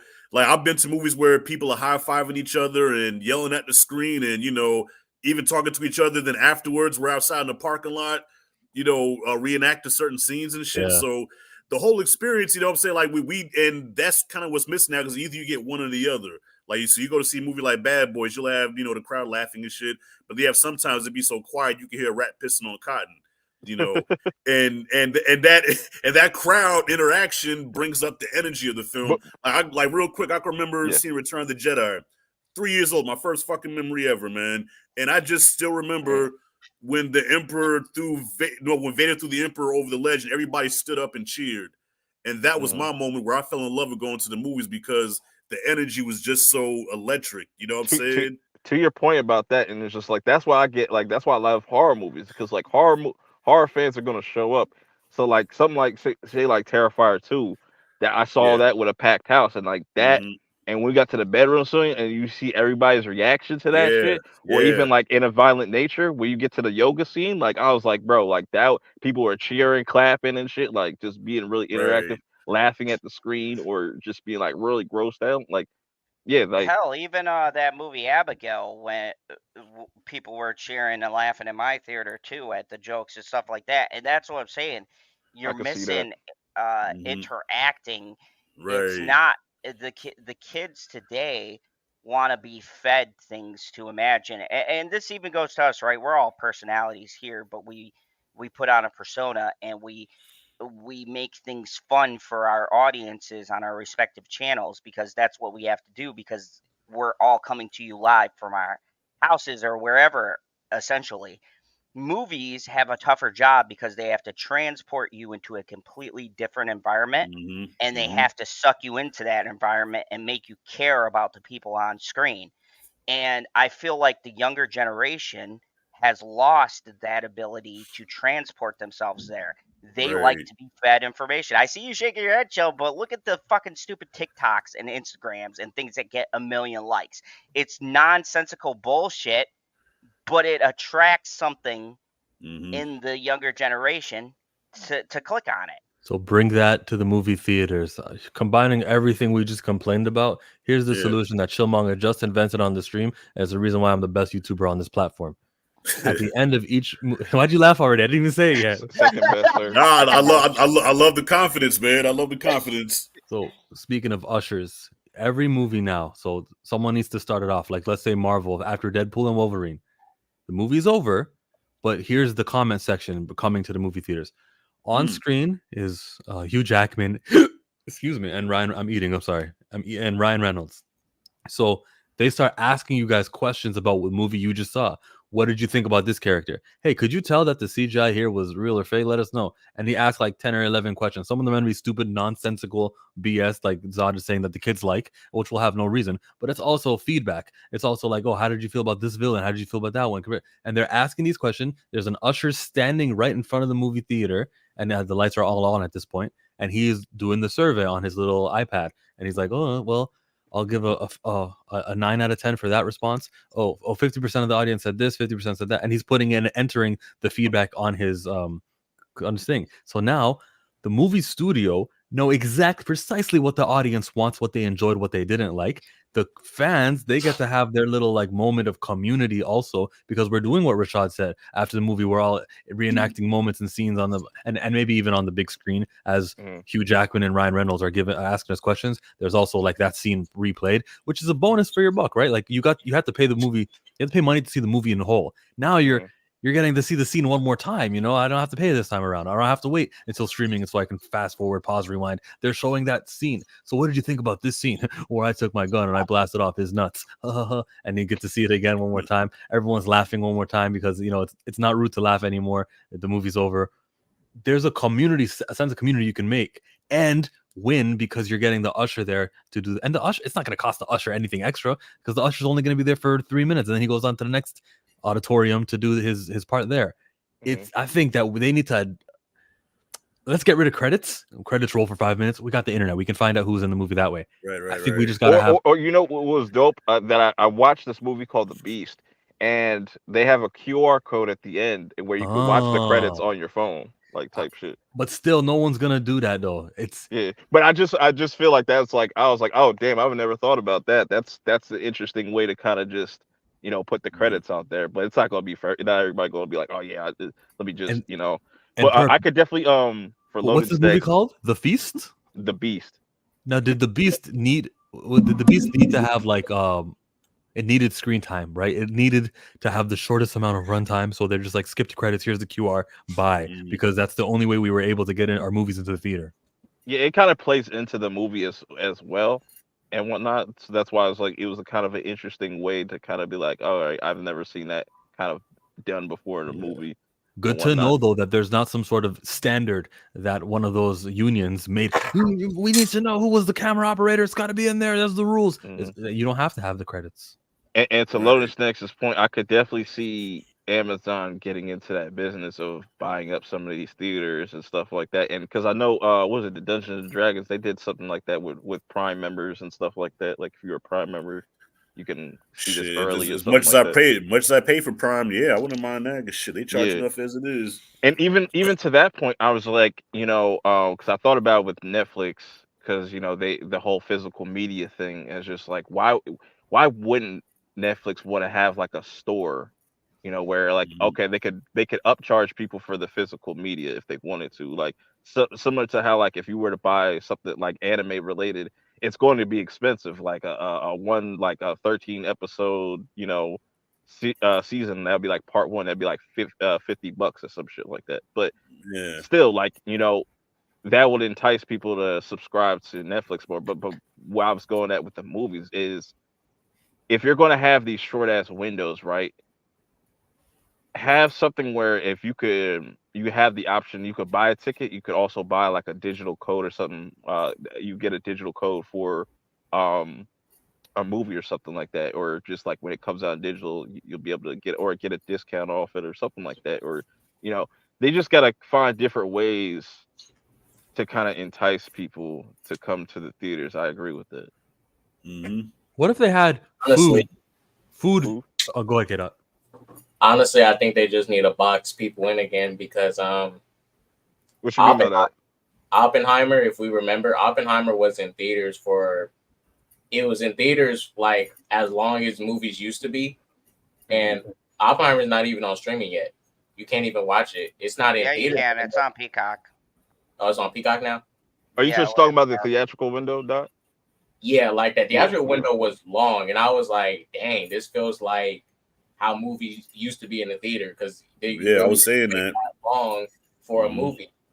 And I think And when I went to go watch Godzilla X Kong, I only seen it twice. And then the reason I did it was because, well, I'm going to support it 2 times, and it's going to be on streaming after, so I'll just watch it the 3rd time on streaming. Now, I didn't have the ability to say that a couple years ago, but now I have access to do so. And it does kind of hurt it because I'm like, dang, saving my 3rd time watching it, even though I really like the movie, for streaming. And I didn't even purchase it on streaming yet. I'm waiting until it hits Max.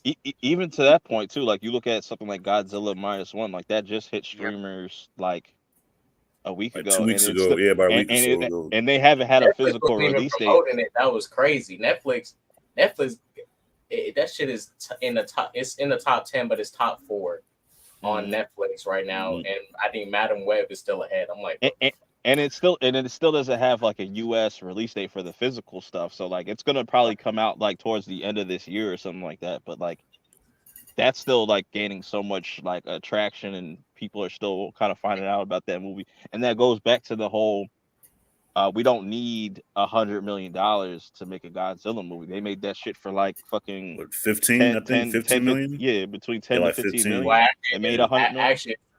Actually, it's less than that. It's between 15, but a little bit less, but not too little. Yeah, but but it's talking figure out what to about do with that budget. advertising and whatnot is where they took most of the hit. But yeah, that's a good point. Yeah, because shit, I remember Jurassic Park when that first came out. That came out in June. It didn't leave the theaters till September. You know what I'm saying? I think Batman was in the theater for like 3 months. I think Phantom Menace was in the theater for like 4 months when it came out. Phantom Menace never left the theater. You know. I just thought about it, right? That's how you do it, right? Since all these streamers want to go digital, and we know they don't want you owning shit, but I feel like they need to start looking into this. Make deals with like Amazon, so where like if you're on a streaming service, they have all the streaming services have a store or something like that, so you can go like to a direct like Amazon thing and purchase something through them or something like that, or you can own this, because there's a bunch of like dope ass movies that you just can't own physically, or like you have to import them and stuff, and that's super expensive, and you know what I'm saying? You just gotta figure it out. That's why I miss physical media. And they already have it set up to where currently with Amazon, and that's why Chill, you covered this about the whole rumor of Disney, Hulu, and merging, which at this point is starting to make sense, because Max, you can, if you have a Max subscription, you can watch it through Amazon Prime Video. And it's like, dang, Max might be useless at this point, because it's like, well, I already got Prime. I already get Prime Music with it. I don't use it. I get shipping, right? I get all these things with it. And now I can get all this other content along with it.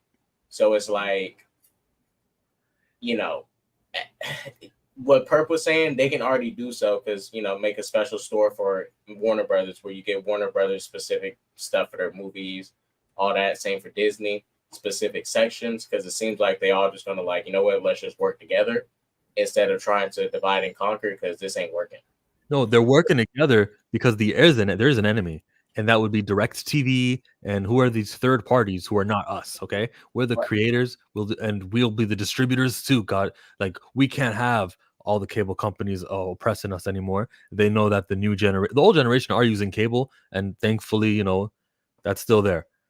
The younger generation, though, let's just get our hands in. They'll be dead soon. The cable generation will be dead soon.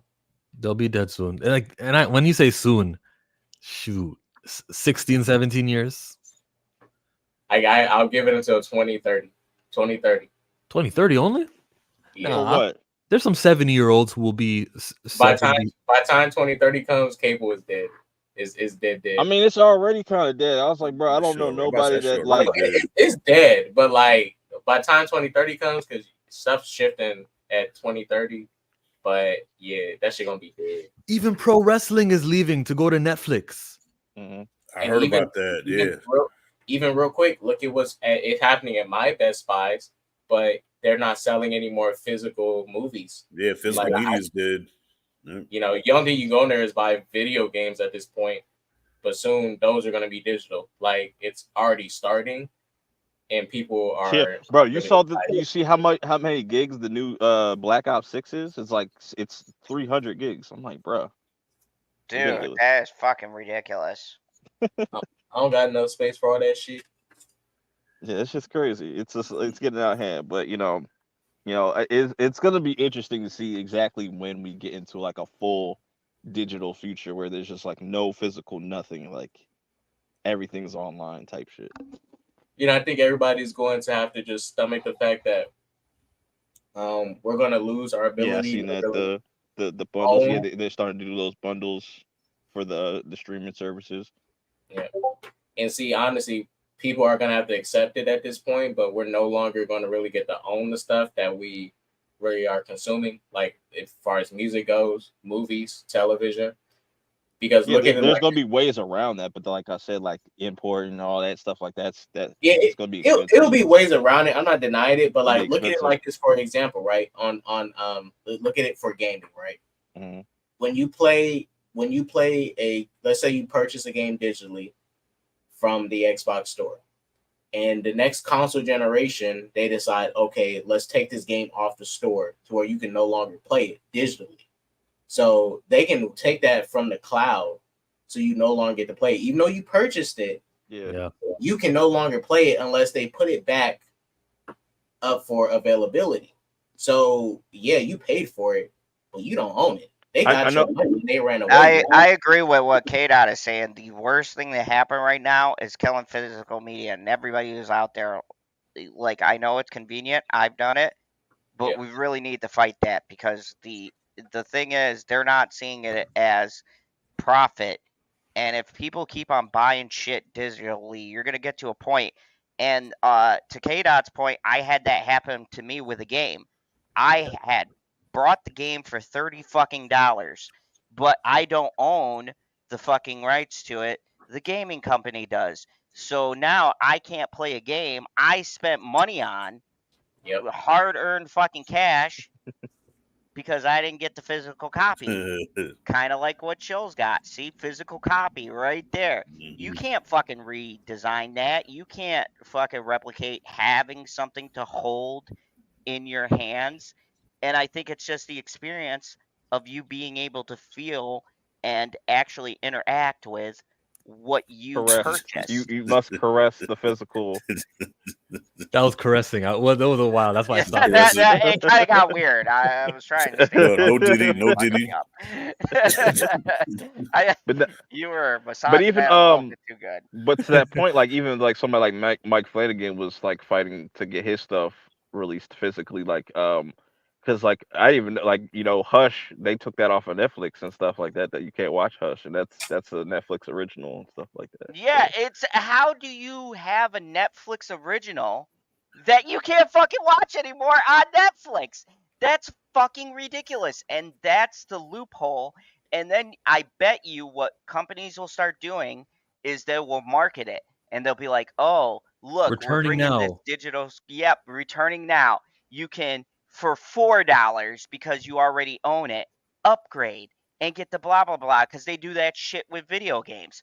Oh, you purchased the 60 fucking dollar game? Well, for $10 because you own it, now you get this expansion. Bullshit. Where Yeah. the fuck was the expansion? It's in the fucking game. I can't access it because I didn't pay the extra fucking $10. And that's what every company is going to start doing if we don't make a stand. They kind of should do it with an exception. Let me just be clear. If I spent $10 for Willow, facts, like I VPN. actually purchased Willow, it was an in-app purchase. I in-app purchased Black Widow. Okay, Black Widow. I spent the $30, whatever it was. I got it. I never want to see that missing.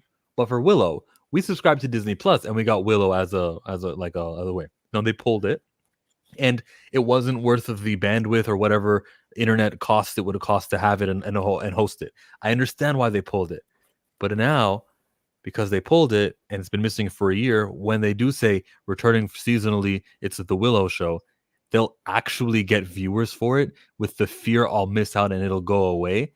You might actually make me want to go, let me just see this. I don't know what my next chance is going to be. And I'll actually will watch Willow, which I would not have anyways if it was always on. And they got to do that for like Christmas movies. There's no reason right now. It's June 11th. There's no at all reason why a Christmas movie needs to be there. Home Alone, No, that's maybe. bullshit. If I want to watch Elf in the summer, I should be able to fucking watch Elf in the summer. If I Done. all year I'll give, round. I'll give you the majority of them. But when December 1st hits and there's kind of like that jolly spirit of green and red and snow and stuff, that's when Disney Plus on the home screen, next time you log in, it goes, oh, available on Disney Plus now, and it's sort of the lesser of the Christmas movies, and you may not have seen. I'm not gonna say Jingle All the Way, but I don't know. It's pick a Christmas. Come on, movie. Jingle All the Way is good. That's I know, but unless okay, Home Alone 4, let's just say, because that's a Christmas movie.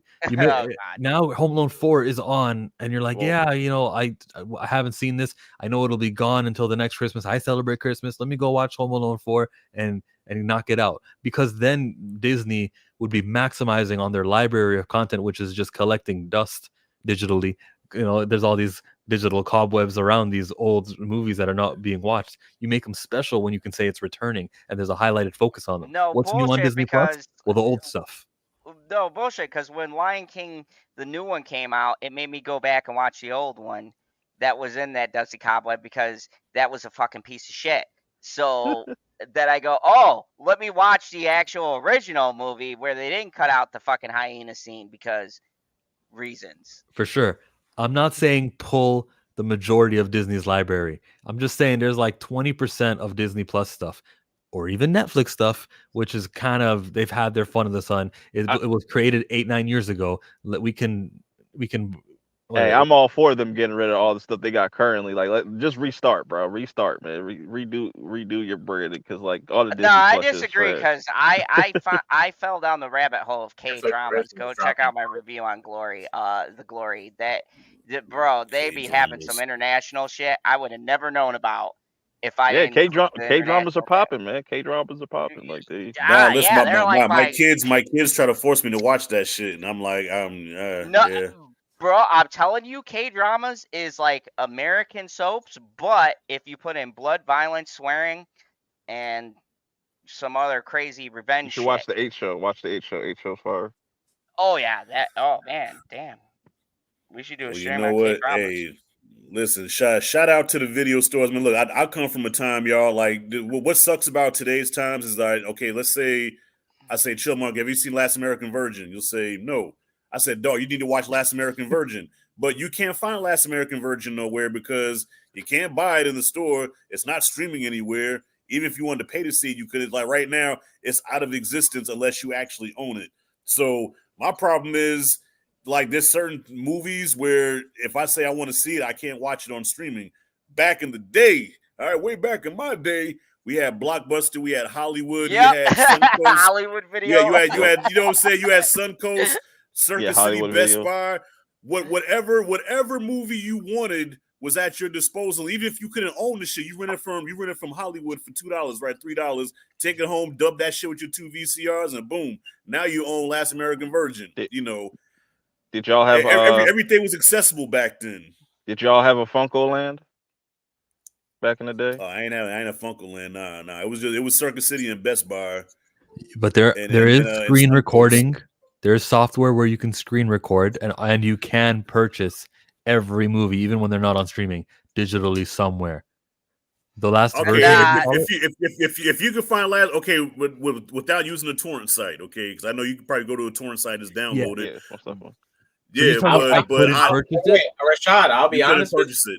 Wow. I'll be honest with you. You might find some full movies on YouTube, because I found there's a movie called The Ron Clark Story, and I watched it on a streaming service. They took it off, and I searched it up on YouTube. They have the full movie. Someone obviously screen recorded it, but it's in good quality, and I was like, dang, the movie's here. I just watched sometimes. Sometimes you can find some of the oldies on there. Yeah, but like I said, like that whole that limited access, that's another reason that kind of pushes people towards that piracy and stuff like that. Which I'm not gonna say if I do or I don't, but don't incriminate yourself. Come on, let's be real. We've all sailed the high seas. Yeah. But it's just like me personally, I don't mind paying the premium, because it just gets a little irritating with that side of stuff. You know what I'm saying? For like a while. That's why I don't mind paying for the stuff, like, to just not have to deal with the bullshit, and I get like a a bit of a higher quality. I don't have to watch my shit at 720p and stuff like that. That's just me. But Hey, what's wrong they with definitely 720p, man? nah. That's like we in 2024, bro. We need to. That's no. That's And, how I and feel about my there, Nintendo Switch. and there's some stuff I like. I'm very selective with with my money now when it comes to watching shit. Like, for example, Disney Plus. I'm not watching it like not even for free. Damn. But like Damn.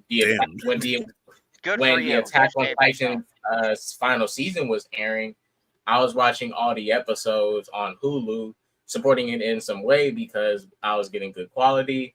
And I was like, you know what? Maybe if I keep supporting it, maybe there's a chance the creator might say, all right, let me do a spinoff for y'all real quick. I've seen all this money. Yep. But also, it's something I really enjoyed and I wanted to support it so it can keep going to some extent.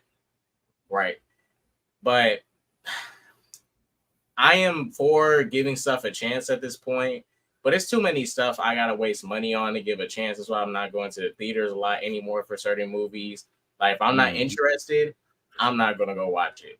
I might watch it later on streaming, but I'm not gonna go watch it if I'm not interested. I watch. So you say so you say there's too much content now? So you're saying like this just no, it's not oversaturated with content? It's not too much, but I'm at the point where I'm like, I want to be very selective with my money because the past couple years, the content we've been getting has been consistently like crappy, especially from like Disney, Warner Brothers, especially Disney when it comes to Marvel and even Star Wars. But see, when you look outside of that, you realize there's a lot more doper content out there, and that's what a lot of people. I'm not disagreeing with that. I'm not disagreeing. I'm just saying it's too much inconsistent, like quality of things. Like there's always gonna be a bad movie every single year, but the drastic amount of especially in the last 3 years, Hey, my man's nothing better than a video store. I'm telling you, man. I wish I could have experienced the video store, man. I had a video store. You have? I'm not that. I was there. I was there no, when you it closed wasn't, bro. down. You was. We had Blockbuster. You was born when Blockbuster was being shut down. It was going Yeah, down, man. I mean, but you know what? I was there. I was there. In the car. He's there in the car seat. This dog, walking to Blockbuster on a Friday night, man. Actually get to pick up the tape, read I still remember the smell of Blockbuster. The smell, you know what I'm saying? I mean, the only downside is if there was something that you wanted, sometimes you go there, they don't have it. I remember when Blade first came on VHS, I think Blockbuster had like 4 copies of Blade, and it was always checked out. So it took me a while to rent Blade. And then that motherfucker wouldn't return the movie. Yeah. Right? You had to track down a film, and it was like casing somebody's house. Yeah, they were just holding on to it for like a year. Yeah, so you did have your pros and cons, man. But I'm saying, almost everything was accessible back then. You know what I'm saying? So if I say, yo, check this movie out, you go to Blockbuster right now and get it. The only thing I disliked about Blockbuster was the whole video game setup because I think with the subscription you can get like 2 movies at a time, but you had to pay extra for the games and stuff. Yeah, that's when they were on their way out. The subscription was a new thing. Yeah, that's when they started fucking up. Yeah, that was near the end. Yeah, that was at the end. But look who we're talking to, though. I mean, you're young. I don't mean that in any disrespectful way. I just mean like. I was there. What the heck? I was born. Blockbuster didn't die until 2000. That's like me saying I was there for the Beatles. You probably were. You probably were, son. Old motherfucker. Maybe 2010. That's all right. You know what? I know keep I got living. these gray hairs, but goddamn. Keep living, goddamn it. And like I said, you can take the movies home like a typical night for me, man. I would get like 3 movies from Blockbuster, get about 2 blank tapes, and I had the 2 VCRs that sat on top of each other, and I would dub them shits. And that's how I built majority of my collection. You know what I'm saying? Dubbing fucking movies. Anso just made me think about something. Do they still do GameFly? Oh, GameFly yeah. still thing anymore? Not anymore, but I remember that. I mean, they hardly do demos anymore, so Dude, I rented the first Resident Evil at my local fucking Blockbuster, and I stayed up all night fucking playing Resident Evil 1, and we and I don't know if you guys have done this or any gamers out there, but we switched off because you get tired, so your friend's a night owl, so you go to sleep and do that shit on shifts. We beat all of Resident Evil 1 in 24 hours between the two. There were 4 of us. We took shifts sleeping and shit. Like, that's what Blockbuster used to do. Chill knows what I'm talking about. You would get your friends together. You do couch co-op, whether it was like GoldenEye or any of those great games. GoldenEye, yeah. Did Blockbuster give you 5 days with the game, right? Did Blockbuster give you 5 days? Yeah, I think it was like 5 days. It was like 5 days, and if you missed it. Anytime a new Dragon Ball Budokai game came out, that's all we did like every week, all weekend. Let's just play that. We did that for Sonic Heroes. Yeah, that's what I'm saying. Like, so the long stacks gets it. It's that, like, once again, and this goes back to the initial thought with movie theaters dying. It's the experience. I think what we're missing is a lot of the youth today is, while they're connected, they're cut off. You don't have people sitting on couches together doing 5-player multiplayer or going over with your friends and playing a Call of Duty. What's wrong with y'all? People. Like, I'll say this: I'm okay with playing with my friends online, but I don't really play multiplayer games like that anymore, anyways, because. And honestly, but that's what I'm saying. I want motherfuckers sitting next to me. Honestly, companionship. Yeah, I mean, I prefer playing single because at some point, and we have to remember, in the 2000s, the multiplayer games kind of got cornered into just being first-person shooters and stuff. So I was getting tired of the genre itself, of multiplayer games in general, because they absolutely changed. And I was like, you know what? I dealt with enough Call of Duty lobbies. I'm cool with playing single player. No, and I agree. That's why I play single player. But what I'm saying is, that's the issue, and it pertains to the movies too. It used to be on a Friday night, you get together with a bunch of friends because you can't go to the bars and shit, right? So what's left? Go to the fucking bookstore or the movie theaters. Barnes and Nobles will be open late, or you can go and see a movie with all of your friends. And we're missing that now because kids could just say, fuck it, I'll go online, I'll check out the newest streamer and the newest TikTok person, I'll get my interaction that way. There's not a push to get people together, like, not to be corny and shit, but a sense of community and pushing people into these social situations where they can all interact with each other. And then you can come out and be like, Morbius was the greatest and it got shafted. And Madam Web. Well, I think. Well, I think. Look, I'm not. You're goddamn right. I'm not disagreeing, but like we have, like things are just so different now, especially with new technology, that this is the new reality, and the studios have to adapt and evolve. That's why I think the only thing they can do, like I said, what they did with Oppenheimer, corner your audience for a little bit, because I'm not saying do a PlayStation strategy, but the only way I was able to play Spider-Man, the Marvel Spider-Man game that came out in 2018, I had to get a PS4. It did come out on PC 4 years later, but I was not finna wait 4 years for it to go on PC. I didn't know if it was going to be on PC. I agree with that picture. Yes. That's what I'm talking about. That takes me back right there. And you know what? I will say this, because while I did like taking turns playing Grand Theft Auto, with my cousins and stuff, I do appreciate being able to play it by myself, because that was annoying, because my cousin was trying to literally make me kill myself in the game so that I can pass the controller, because that was the rule. If you die in GTA, you got to pass the controller and then wait for that person to finish playing. If the person's really good at the game, they're not gonna fucking die. So you could be waiting 2 to 3 hours for a motherfucker to finish, and it's like, damn, I'm gonna just get the game myself. Fuck this. Well, see, we used to play Madden. So with Madden, we had a 21 zip rule. So if you play somebody, you beat them 21 zip, you had to pass the controller. You know what I'm saying? Even though a lot of fights broke out, but yeah, it was Madden and NBA Live. I do. To BG's point, I think it does. Nostalgia always going to play a factor in the things. Fuck yeah, like that. Why not? Shit. You know what was weird? When Mario Kart and there was someone with like, I was in second place, I got to stay on 2. I think first place gets to stay on, and then if you're second, third, and fourth, then you got to leave too. I don't know why that unlocked like some unjust moment I wanted to get right in my adulthood. That's why. That's why. We're well, sorry we're well- bringing up trauma for Chill. Yeah. That's why. Well, the shit that's crazy because my son plays online now. He plays that Roblox shit online, and the thing about that, you don't know who's on the other line of that. So quick story, man. My son's 8, and he shouldn't be on this shit anyway, but his mom allows it. But I guess some older kid was like cursing at him, right? Cursing at my son. Told him to shut the fuck up or fuck you or something. So my son comes in there with his mom, and he says, "Mom, can I curse? Can I curse one time, please? Do I have permission to curse? Because this boy's really cursing me out real bad." And she said, "Okay, one time, and that's it." Okay. And I'm like, "What the fuck?" But I was curious to see what he was gonna say. So he puts the headphones back on. He says, "Hey, you still there? Okay, yeah. Well, fuck you too then." I said, "Hey, boy."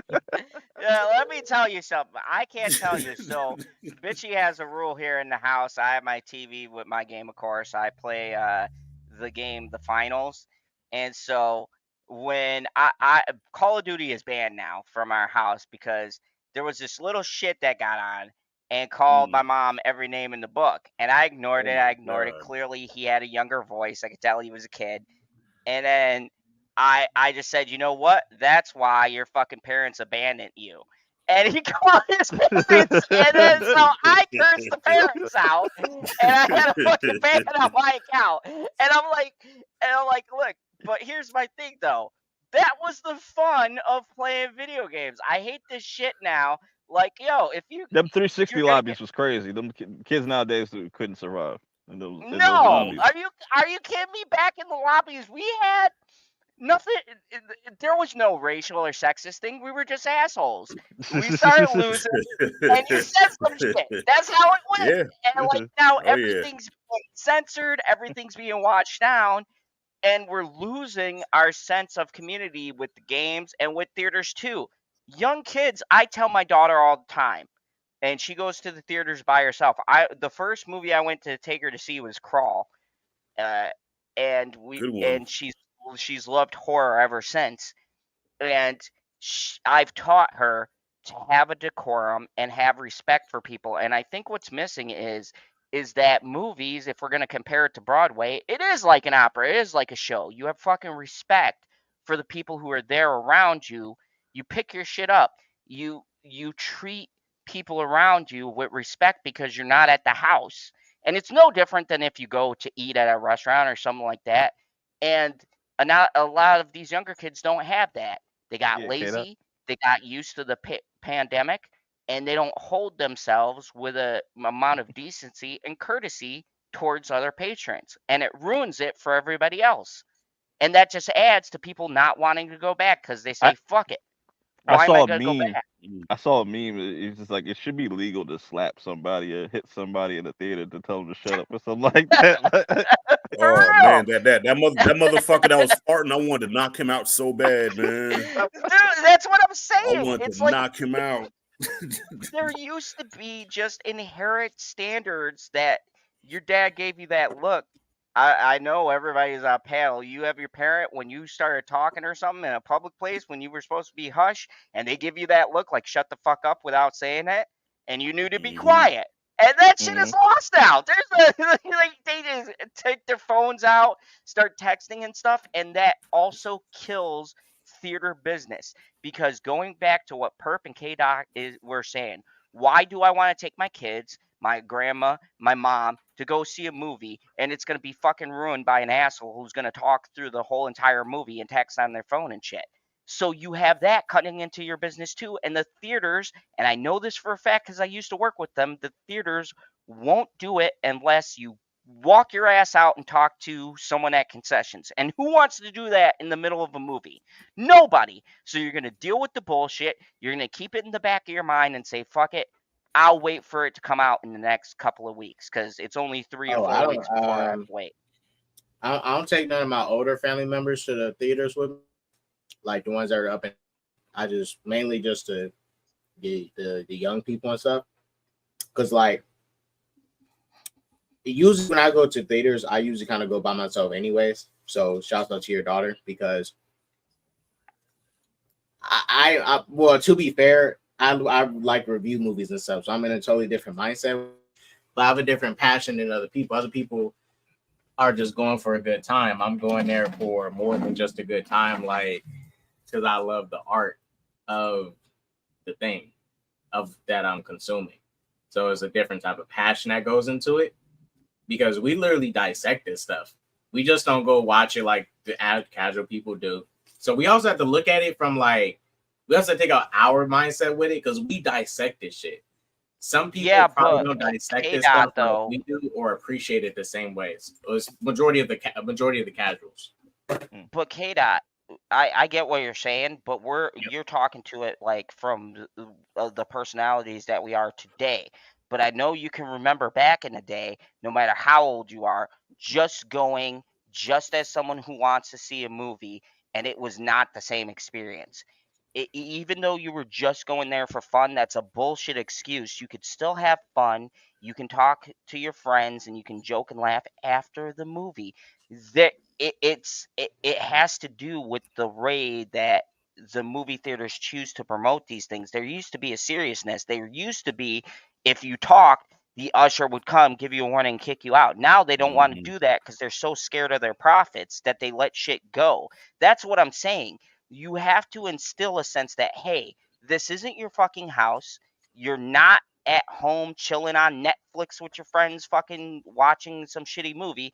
You're at a theater with other people who might be interested in what they're watching, and they're having a good time with the movie, and you need to relax. Like, yeah, for ages, there's always been. For me in my theater, I mean, I don't really run to that a lot. You only get into that situation was when I went to go Creepers Reborn. And it was the worst experience. It was probably my worst you went to see that? Yeah, I did too. Let me tell you guys. When I went inside the movie and watched it, it was me and 4 other people. It was a 1-day limited release. Halfway into the movie, some random person got up and walked out, and then he was staring at me because we was sitting the same. He was staring at me, and I'm over here like looking up, like what the fuck is going on? Then he walked away. He's probably gonna try. He was a tall motherfucker too. And then a couple minutes later, some black person, I think it was a black, I don't know, was crawling up the stairs, right? Literally crawling up the stairs. And I'm like, what the fuck is going on in this theater? I would have gotten the fuck up out of there, bro. And then they're looking for something, right? They're looking for something. And they asked me, did you see a phone? Like, no. And then a couple minutes later, a police officer comes into the damn theater, and I'm like, what the fuck is going on here? Is this shit cursed? What the hell? I'll be out. That's the first time I walked out. I was like, well, I'm already watching this trash. I might as well finish this trash. No, I couldn't finish it because like when I went to go see Jeepers Creepers Reborn, like the top part of my screen, like the little curtain thing was down. So it was cutting off like a good portion. I was like, bro, I'm not watching this. Wow. And then, like on top of that, the movie was just god awful, bro. I was like, that's the first time I ever walked out of a movie. Bro, that was the only year where I felt like, since we know, well, he didn't direct the 4th movie, but the director, his name did kind of tarnish the franchise a bit. For sure. I really feel like I don't know, but maybe something was set up to like dampen the release, even though it was only going to get a 1-day release and not make any money at all. But that's crazy because me and you both ran into something shitty the day we watched that movie, like in the theater. Not the fact that the movie was bad, but we had just had a weird ass theater experience with that movie in general. That specific movie. Yeah, motherfucker crawling in the aisles and shit, that wouldn't set right with me. I'd be like, all right, I gotta go. Yeah, I'm out. This shit ain't worth that. But I can see if it was in game or something, then we have to fight, motherfucker. But for Jeepers Creepers, nah, man. I'm walking out of that mode. This was dope though. But chill, how would you sum up this whole stream? Theater experience? Yeah. The theater experience stuff is there's suggestions, and the easiest suggestion that we've suggested is the movie's got to be better. Yep. I mean, we can't argue with that. Facts are facts. And when the movie is good, go support that motherfucker. Don't let it, fall to the wayside. You know what I'm saying? Like I said, like I made a tweet about it. I was like, yo, it's going to be This shit is so disgusting that fucking Venom 3 is gonna make more money than something like Furiosa and shit like that. And don't get me That's wrong, disgusting to I me. want to see Venom 3. I will support Venom till the day I die. I think it's just a fun movie. I'm not saying it's the greatest, but it is definitely a movie for movies. But it's a shame where I agree with Perp. Venom 3 might actually see more money than Furiosa, and that's a goddamn shame. And don't let these fucking weird ass YouTubers on the other space say, oh, it's because of girl boss thing. No, that has nothing to do with it. It has to do with Mad Max has always been niche.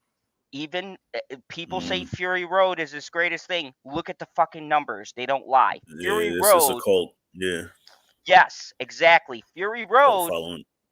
only made $100 million over its budget. its budget. So they're not big blockbuster hits. So it not doing well is not a big fucking mystery or a surprise or a shock. You got to go and support it. You got to support these movies so that we can get more good shit like Furiosa and not trash. That's the issue. Yeah, everybody wants to sit here and bitch and complain and talk about woke shit and all of this. Well, then go support the movies that are doing something different. Go help the creators so we get Facts. better shit. Right. So, Zod, let the people know where they can find you and yada yada.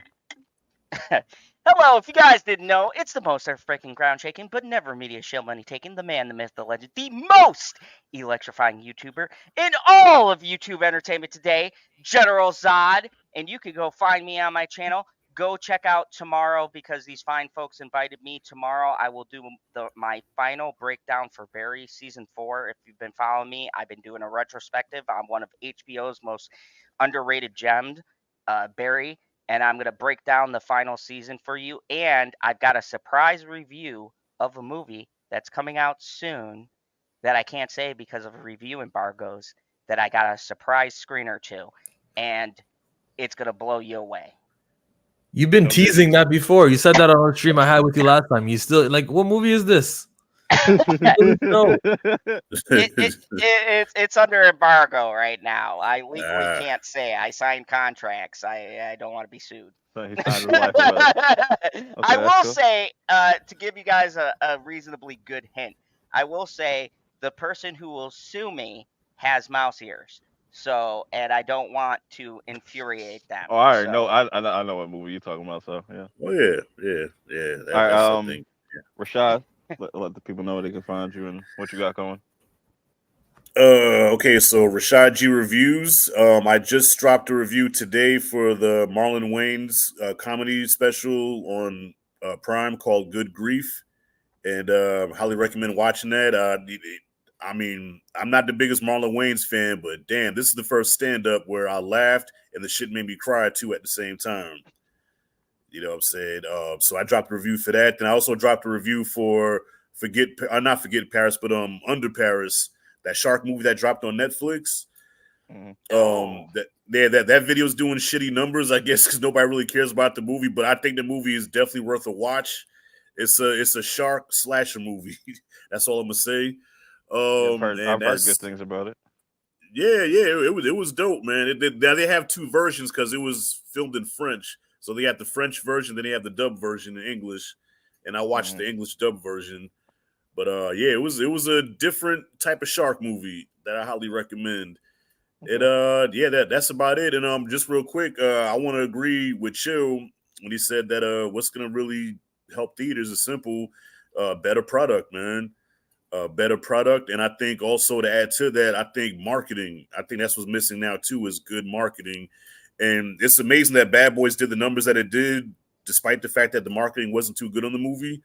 The marketing was And- actually good though, because they were going on social media. They were going to different platforms. Was it? and stuff like that. Yeah. I thought they wasn't. I'm talking about commercials and shit. I agree with Rashad. That's I yeah, didn't see because shit as far as that because- goes. Yo, because but Zod, that's the thing, though. Those commercials and all the traditional ways to sell the movie aren't as heavy. We skip ad when we're on YouTube, don't we? After the first 5 seconds, it's you not. do. You do. Yeah, So- but you know who doesn't skip ad? The older generation. And you know who will see a movie several times? Older generation, whether people want to admit it or not. If it's a good movie, they'll tell Yeah. people about it. And word of mouth is still a thing. It's still powerful, and it's why movies do the numbers that they do. The older Okay, so generation is Zod. not on YouTube, and if they are, they figured out the skip ad thing. Well, okay, well, chill, I get that, but Zod, okay, we same age now. When Batman came out, right? Now, I will admit, the marketing for the movie was better than the movie itself. Like, you watch Batman now, you're like, that's it. I'm talking about '89 Batman. But Yep. Zod, if you remember that summer, you couldn't go anywhere without seeing Batman. They got you so hyped to see that movie. It was cereal, toys, Bro, I went video to New games, York and they trading had fucking cards, billboards of Batman on there. billboards, Literally everything. billboards. It was on wrestling. It was drinks. Wherever you went, McDonald's, Batman was everywhere. And it got you hyped to see the movie. You know what I'm saying? Back then, the marketing got you so hyped to see the movie where even if the movie wasn't that good, because you were so excited to watch it, you thought it was better than what it actually was. Phantom Menace. You know what I'm saying?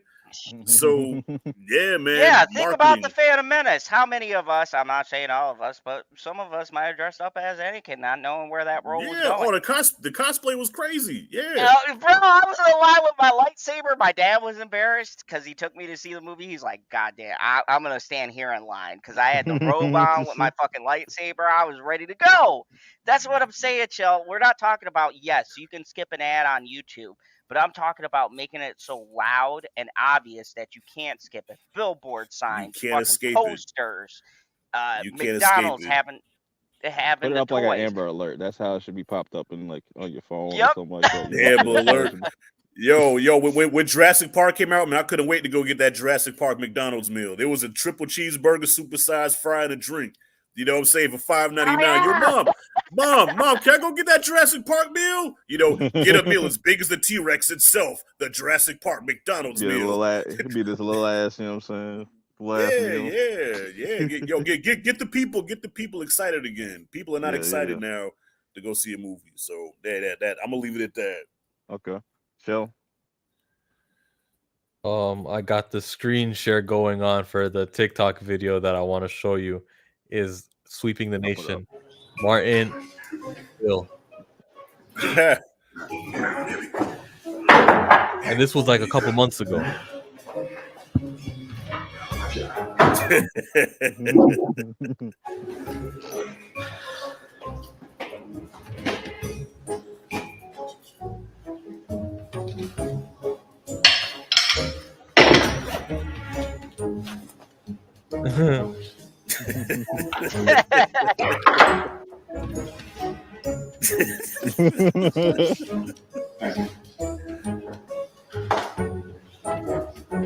I hear he only speaks Italian.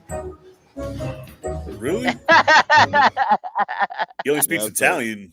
Yeah, he's from Italy, or he's from somewhere else, but also Italy. And he did enough videos with them. There's another one on the side here.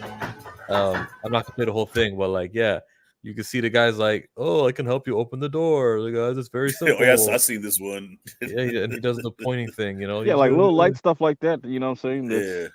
Now, how many million views did it get? Where did they put that on TikTok? It doesn't say the views. There, right there. 6.5 million views. Ooh. Wow. That's crazy. For sure. All of these comments, all of these, you feel me? Like engagement. Yeah. It was marketing, and all they had to do was tell the kid, you get to be in the movie. Mm. Well, I guess it's just different now, man. Shit, I still want that Jurassic Park McDonald's meal.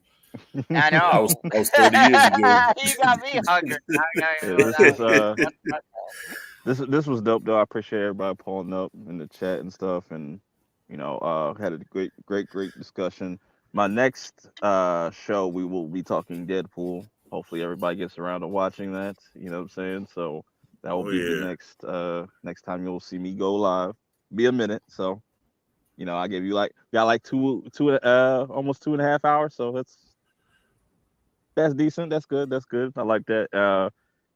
And we're just gonna have to wait to see how the rest of the year is gonna play out. You know what I'm saying? I think horror is definitely gonna be big this summer. You got Maxine and Long Legs talking about Long Legs. That has the most interesting marketing out of Bro, any have I not been saying for years? Check out my Nicolas Cage shrine. I told you Nick was coming back. Oh my Nobody God. wanted to listen to me. Nobody thought it was going to happen. But my boy Nick never went away. He never died. Y'all kept him alive, and thank you. And I'm telling you right now, my boy Nick is coming back with a fury because this movie is going to be, this is my most anticipated fucking movie of the year. Like, this and Maxine are like neck and neck Yeah. because Nick Cage is a serial killer?